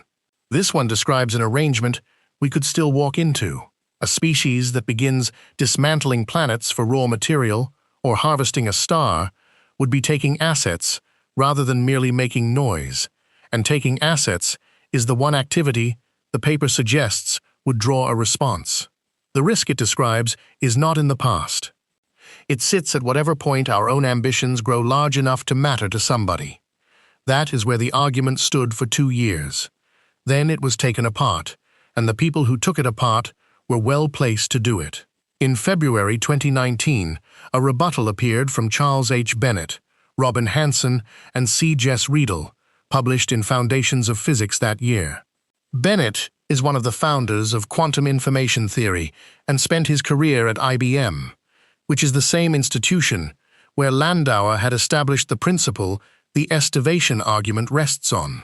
Hansen is the economist from Section 4, the author of The Great Filter, appearing here on the other side of an argument. Tyrkovich, on the other side of the argument, had come to it from an unusual direction himself. Much of his work concerns the overlap between the search for life and the study of events that could end a civilization, on the reasoning that the two questions are the same question viewed from opposite ends. How many civilizations exist depends on how long they last, and how long they last depends on what destroys them. The objection Bennett, Hansen, and Riedel raised was thermodynamic, and it was decisive. The estivation argument assumes that a civilization is stuck with the temperature of the universe it finds itself in, and must therefore wait for the universe to cool. Bennett, Hansen, and Riedel pointed out that this is not so. The cost of computation depends not on the average temperature of everything, but on the temperature of the reservoir a machine dumps its waste heat into. A sufficiently capable civilization can construct that reservoir. It can isolate a finite volume, cool it far below its surroundings, and compute inside it at whatever efficiency it is willing to pay for, now, without waiting for anything. A refrigerator makes the point at a domestic scale. The inside of a freezer is colder than the kitchen, and it stays colder because a motor is running. Nothing about the kitchen had to change. A civilization capable of stellar engineering could build the equivalent on whatever scale it liked, establishing a cold reservoir inside a warm universe and computing against it at close to the efficiency the far future would offer, while the far future is still 1 trillion years away. The waiting, in other words, buys nothing that engineering cannot buy immediately, and the paper's own timescales work against it, since 1 trillion years of storage runs into the question of whether ordinary matter is even stable for that long. Current limits put the lifetime of the proton beyond 10 to the 29th years, which is long, and the question of what survives 1 trillion years of storage is not one anybody can answer. The verdict in the literature is that the estivation hypothesis is elegant, carefully argued, and wrong on the physics. It remains cited, partly as a case study in how a chain of individually reasonable steps can arrive somewhere unsound, and partly because the underlying observation about cold and computation is correct, even though the conclusion drawn from it was not. The episode is instructive for a reason that reaches past this one paper. Every scenario in this script is built the same way, by taking something established and extending it into a region where nothing can be checked. Landauer's principle is solid. The cooling of the universe is solid. The step from those to a galaxy of sleepers is a chain of plausible inferences, and the chain broke at a link that took 2 years and 3 specialists to find. The other 9 scenarios have not been tested that thoroughly. Most of them cannot be, because they do not rest on physics precise enough to break. One further thing about the scenario deserves stating, because it is the quietest, unsettling thing in this script. The estivation hypothesis is the only one of the 10 in which the appropriate response to the empty sky is to do less rather than more. Every other scenario, whatever it proposes, leaves curiosity intact as a reasonable policy. Looking harder, building better instruments, and sending probes all remain reasonable. Under estivation, curiosity is fine and acquisition is not, and the line between them falls somewhere along a path our own civilization has every intention of walking. The paper does not present this as a warning so much as an implication, and the implication sits there unresolved. Nothing about the sky supports the idea in the first place. No structures, no signals, no resources visibly claimed, no automated guardians. The scenario was built from thermodynamics rather than from observation, and then the thermodynamics did not hold. A well-made argument with a flaw in it survives, and in this field that counts as unusual progress, because most of the scenarios here cannot be shown to have flaws at all. Before we move on, if you're enjoying this analysis, please consider subscribing. It helps the channel tremendously. The next section adds nothing to this pile of scenarios. 3 researchers at that same Oxford Institute went back instead to the arithmetic that produced the puzzle in the first place, ran it the way a statistician would, and found that the puzzle may never have existed. Their result is the most reassuring thing in this script, and also the loneliest. Section 9. Dissolving. The Fermi Paradox. The 6th of June, 2018. A paper posted to the ARCA's preprint server from 3 researchers at the Future of Humanity Institute in Oxford, an earlier version of which had circulated on a discussion forum beforehand. Anders Sandberg, Eric Drexler, and Toby Ord made an unusual combination for a paper about aliens, and none of the 3 was an astronomer. Their claim was that the puzzle everybody had spent 50 years explaining may never have been a puzzle at all. Drexler had spent his career on the engineering of very small machines and on what could in principle be built atom by atom. Ord was a philosopher who worked on ethics and on how to reason about risks to humanity as a whole. Sandberg had by then co-authored the game theory of the deadly probes and the estivation argument, both of which appear elsewhere in this script. Their contribution was a correction to a calculation rather than a new observation of the sky. To follow the argument, go back to the meeting in Green Bank in 1961 and the list Frank Drake wrote on the board.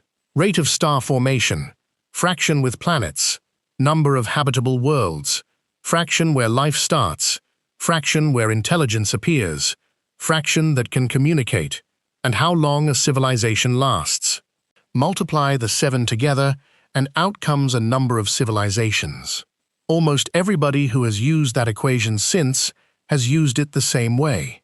They pick a value for each term, multiply them together, and read off the answer.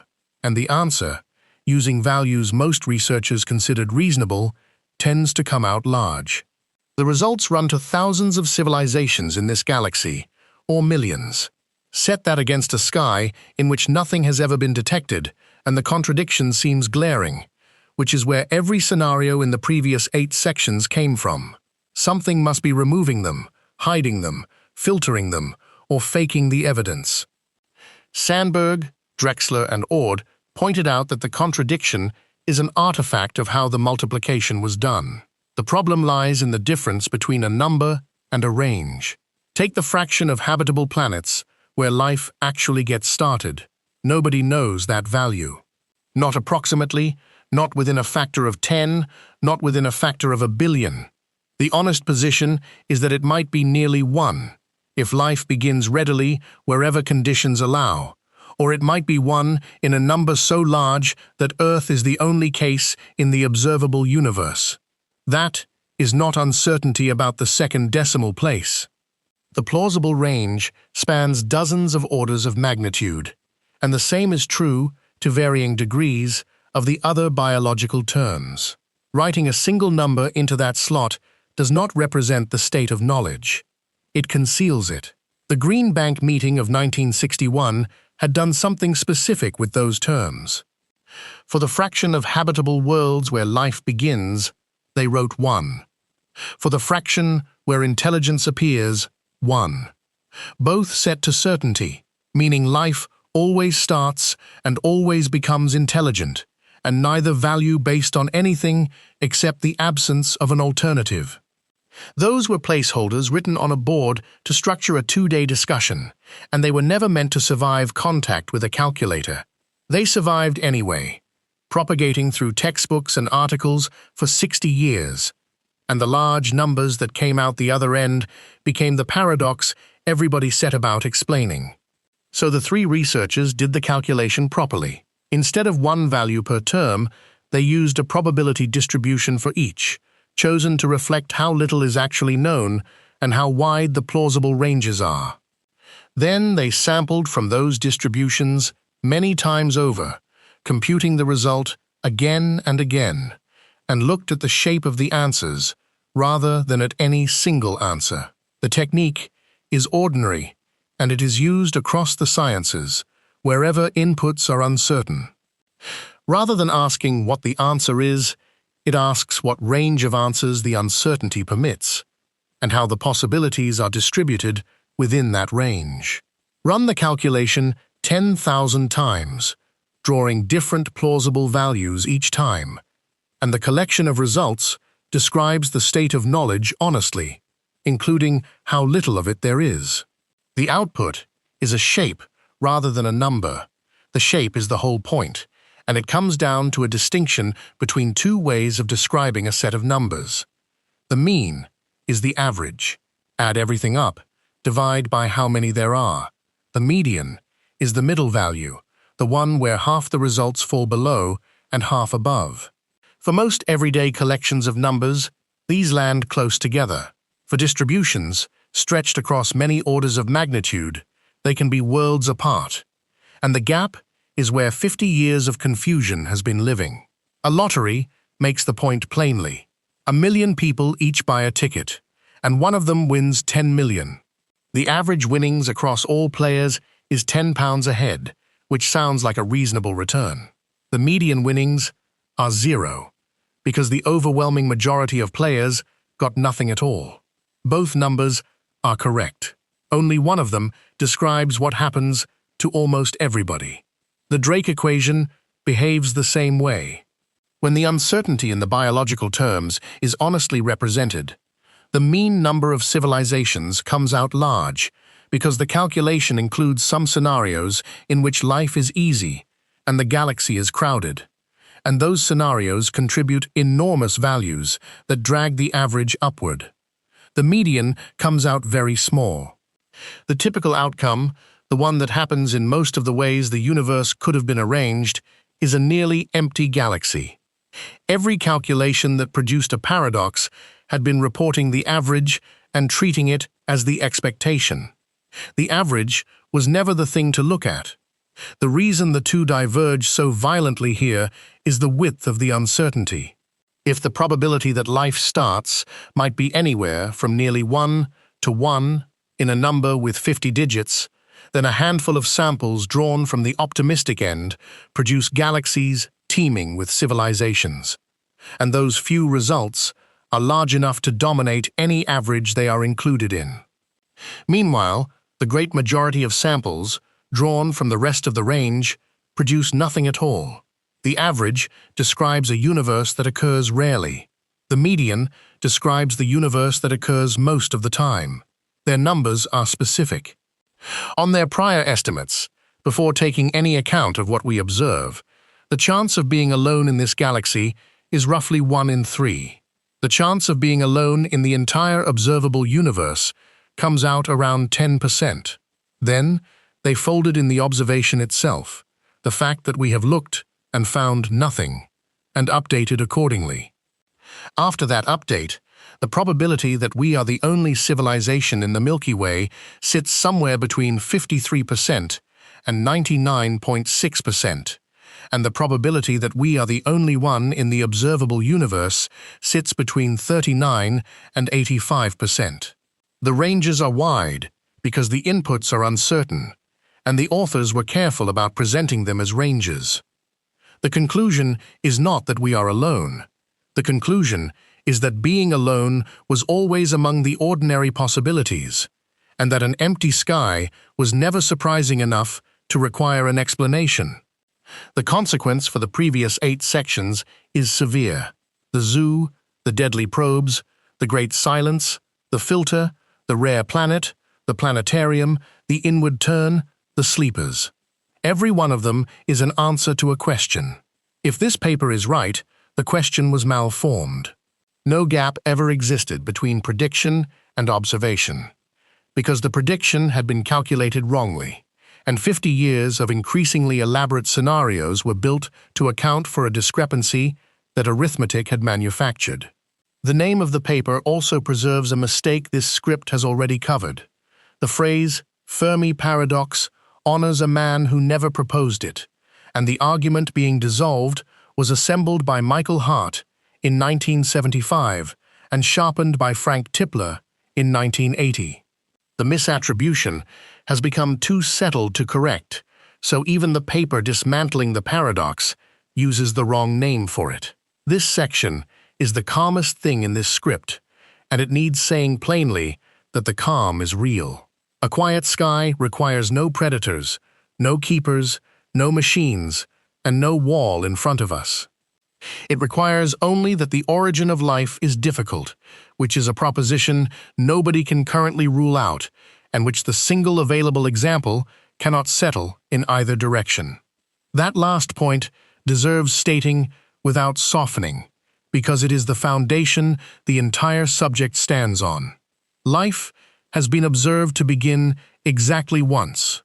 Every estimate of how readily it begins, every figure that has ever been put into that slot in the equation, is an extrapolation from a sample of one, made by organisms that are themselves the result of the event they are trying to assign a probability to.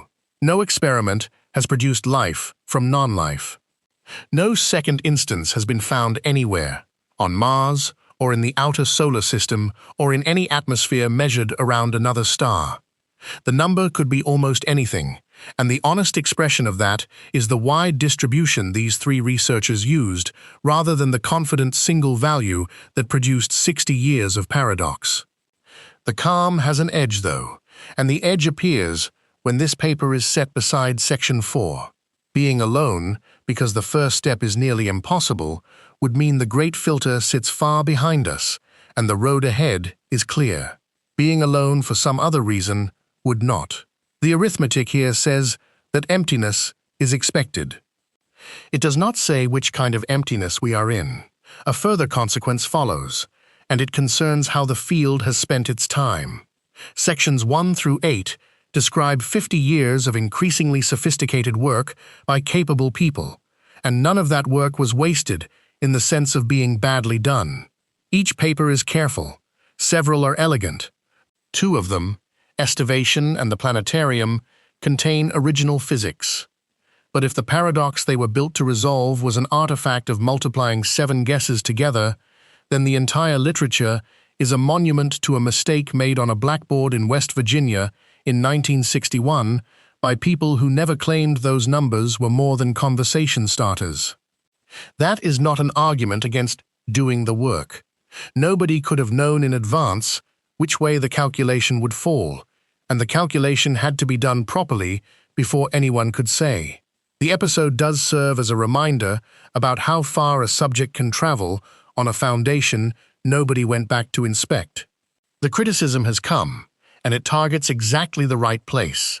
A response published on an effective altruism discussion forum, arguing that the paradox had not in fact been dissolved, examined how the paper handled the term for the probability that life begins. The complaint was that this one term received unusual treatment compared with the others, and that its distribution was chosen in a way the paper does not fully justify. Model that term the way the rest were modeled, the critic argued, and the probability of being alone collapses towards nothing. The dispute is technical, and it remains open, which is appropriate, since the whole subject rests on that single number, and nobody has any evidence about it whatsoever. Which leaves the honest summary of this section. The most rigorous statistical work in the field concludes that we may simply be alone, that this would be unremarkable, and that the confidence of that conclusion depends entirely on a quantity for which the available data consists of one planet. Before we move on, if you're enjoying this analysis, please consider subscribing. It helps the channel tremendously. One paper remains, and it is the only one in this sequence with a deadline written into it. Its lead author had already produced the Great Filter 25 years earlier. This time, he was not asking why the sky is empty. He was asking why we exist so early, and what would have to be true about the rest of the universe for our timing to make any sense. Section 10. The Grabby Aliens Model. The 1st of December, 2021. The Astrophysical Journal, Volume 922, Issue 2, Article 1I2, with the preprint having gone onto the archive that February and a plain language summary onto a dedicated website in September. Robin Hansen had come back to the empty sky 25 years after writing The Great Filter, by then working at George Mason University in Virginia, alongside Daniel Martin, Calvin McCarter, and Jonathan Paulson. A revised version of the preprint followed in February 2025. Their paper set aside the question of why the sky is empty and asked instead why we exist so early in the history of the universe. The work built on a series of papers by S.J. Olson, beginning around 2015, which had modeled what a universe containing rapidly expanding civilizations would look like from the inside. Olson treated the expansions as a physical process, with a geometry, something closer to bubbles growing in a fluid than to explorers filling in a map, and worked out the statistics of where an observer inside such a universe would be likely to find themselves. Hansen and his colleagues took that framework and anchored it to the timeline of Earth. The question had been sitting in plain sight for decades, without attracting much attention. The reasoning starts with how long the universe intends to remain habitable. The Sun is about 4.5 billion years old and has perhaps 5 billion left before it swells and ends life on Earth. By the standards of stars, that is a brief career. The Sun is comparatively large and burns quickly. Most stars in the galaxy are far smaller, and small stars are extraordinarily frugal. A red dwarf can burn steadily for hundreds of billions of years, and in some cases for trillions. The age of the universe sits against that figure oddly. 13.8 billion years have passed. The era in which stars can support life has barely begun, and it will continue for something like 100 times longer than it has so far run, possibly 1,000 times longer. The proportions are difficult to feel, so scale them down. Compressed into a single year, the entire habitable future of the universe looks like this. On that scale, everything that has happened so far, from the first stars through the formation of Earth and the whole history of life and every human civilization, occupies the first few days of January. Nothing else has happened yet. The rest of the year has not begun, so consider every civilization that will ever arise across the whole habitable history of the universe, and ask where in that sequence we fall. If life appears at a roughly steady rate for as long as conditions permit, then the overwhelming majority of all civilizations that will ever exist have not appeared yet. Hansen and his colleagues worked the number out from the hard steps model described in Section 4 and found that more than 99% of advanced life should arrive after today, unless there are very few hard steps, and unless habitable planets last a very long time. We are early, and statistically, we are absurdly early.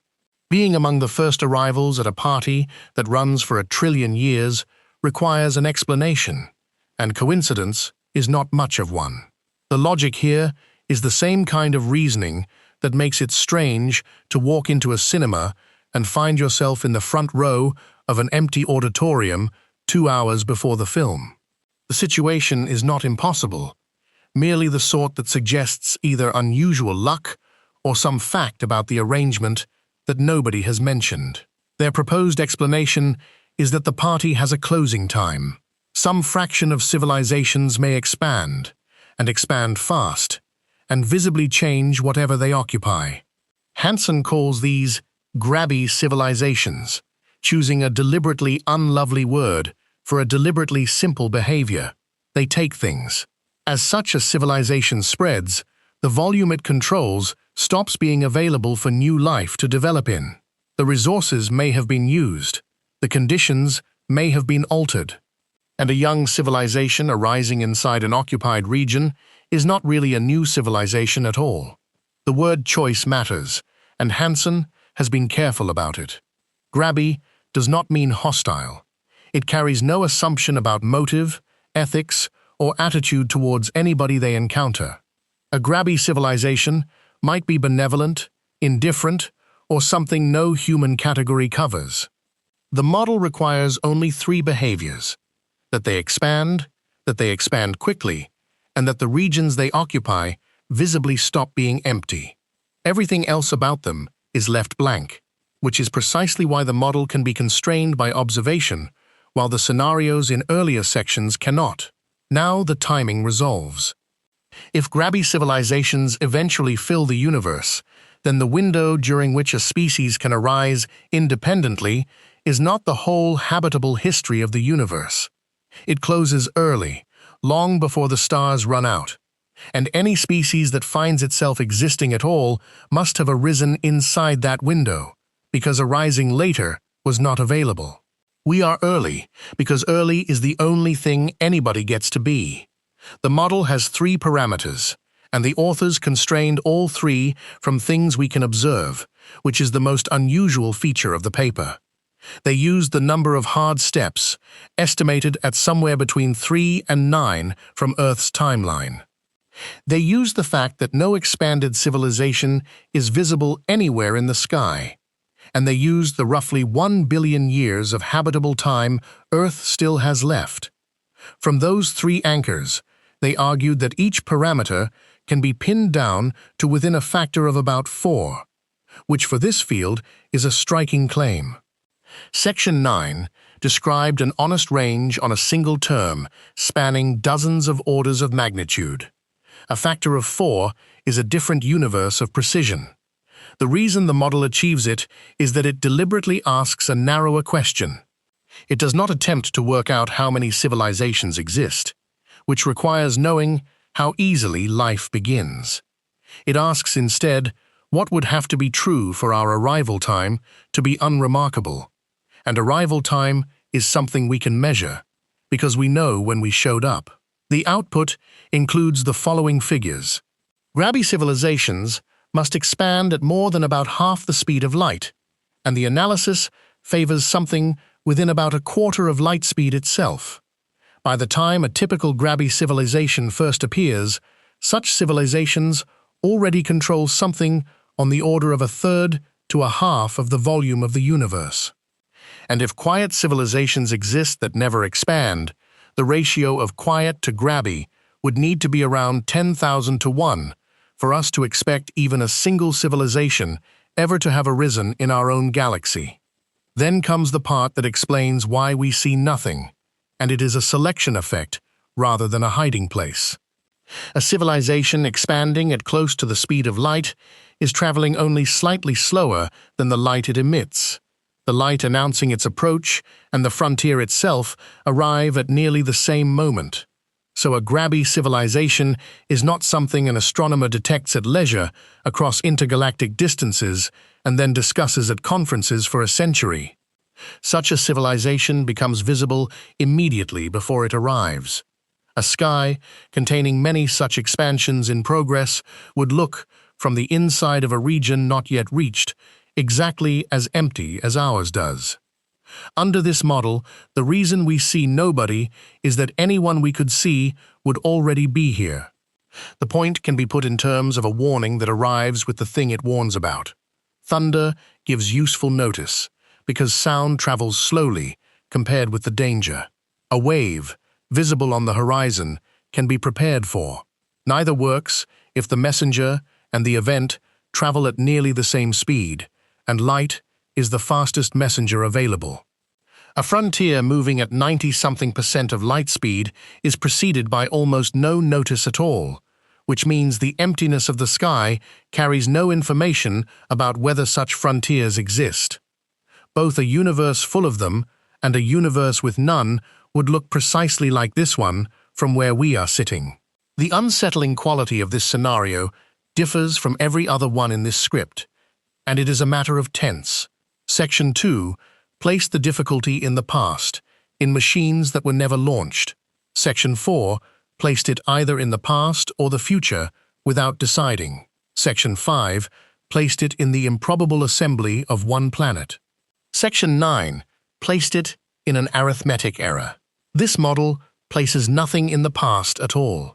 It describes an arrival that has not happened yet on a schedule set by physics, in which the only reason the sky is quiet is that we are ahead of the front. None of that means anybody is coming. The whole construction rests on the premise that grabby civilizations exist, and no expanding civilization has ever been observed. The paper establishes something conditional instead. If loud, fast, expansionist civilizations explain why humanity is early, then quiet civilizations must be very rare, and the two conclusions come as a package. The strongest criticism comes from David Kipping, whose name appeared in Section 2 as well, and his objection cuts at the foundation rather than at the details. The claim that we are early depends entirely on an enormous stretch of habitable future still lying ahead, and almost all of that future belongs to small red dwarf stars. Remove them, and the trillion-year window collapses to something much closer to the lifespan of stars like the Sun, in which case we are arriving at a perfectly ordinary moment, and no explanation is required. Real reasons exist to think red dwarfs may be poor hosts. They flare violently, particularly when young, and a planet close enough to be warm sits close enough to be scoured by that radiation, potentially losing its atmosphere altogether. A planet that close also tends to become locked with one face permanently towards its star, giving a scorched hemisphere and a frozen one, with whatever habitability exists confined to a band between them. Section 5 raised the same point from a different angle when it noted that the most common stars in the galaxy are the ones most likely to disqualify their planets. If that turns out to be right, the grabby aliens model is solving a problem that does not exist. Kipping has also observed that expansion at nearly the speed of light works rather too conveniently, functioning as a single explanation that neutralizes every observational objection at once. Any evidence of absence can be answered by saying the frontier has not arrived yet, and an argument that cannot be embarrassed by data is a weaker argument than it looks. 25 years separate Hansen's working paper on the Great Filter from this one, and the two make an interesting pair. The earlier argument said that something between dead matter and a lasting civilization is nearly impossible, and refused to say what. The later one accepted the same framework, added the question of timing, and concluded that the shape of the answer involves a deadline. Neither paper contains an observation of anything. Both are exercises in what can be inferred from an absence, conducted with unusual care by somebody who has spent a quarter of a century staring at the same blank sky. 10 scenarios span the years from 1973 to 2021, and a single observation sits underneath all of them. Nothing is there. That single fact has now supported a galaxy kept as a preserve, a fleet of machines nobody is steering, a forest of hunters holding still, and a wall of unknown position. It has supported a planet assembled by improbable accident, a sky that is a projection, and a civilization that shrank until it vanished. It has supported a universe of sleepers waiting out the heat, an arithmetic mistake, and a frontier moving towards us at close to the speed of light. All 10 explain the evidence. The evidence is the same in every case, because the evidence is a blank. A pattern runs through all of them, and it is not about aliens. Every scenario in this script was built by taking the single example available, which is us, and generalizing from it. Ball assumed that advanced beings would manage a wilderness the way we manage ours.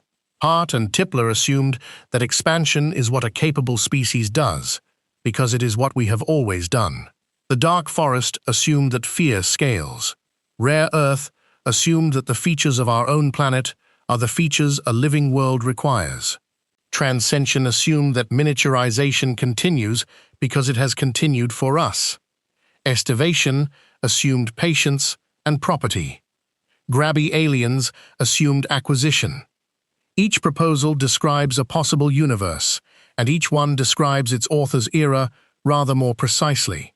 The field is also smaller than it appears. Robin Hansen wrote The Great Filter, co-authored the rebuttal that broke the estivation argument, and led the grabby aliens model. Anders Sandberg worked on the game theory of the deadly probes, co-wrote estivation, and co-wrote the paper Dissolving the Paradox.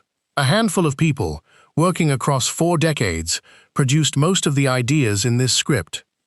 And after all of it, the honest summary has not changed since Michael Hart wrote his first line in 1975. Nobody from outer space is on Earth, and nobody ever has been so far as anyone can show. Nothing has ever been detected anywhere else, and the institutions asked to check have said so on the record. A team of 16 researchers convened by NASA under the chairmanship of David Spergel published a 33-page report on the 14th of September 2023, concluding that no evidence supports an extraterrestrial origin for unidentified aerial phenomena and that the central problem is poor and uncalibrated data. The United States Department of Defense established an office for the same purpose in July 2022. The first volume of its historical review covered the years 1945 to late 2023 and was released on the 8th of March 2024.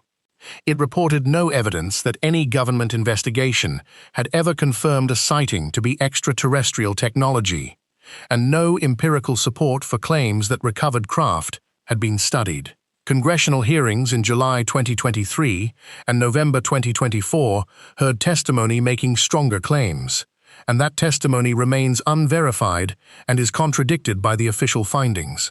Every explanation for that remains a proposal. None has been confirmed. Several have been quietly ruled out. And the one measurement everybody agrees on is the absence of any measurement at all.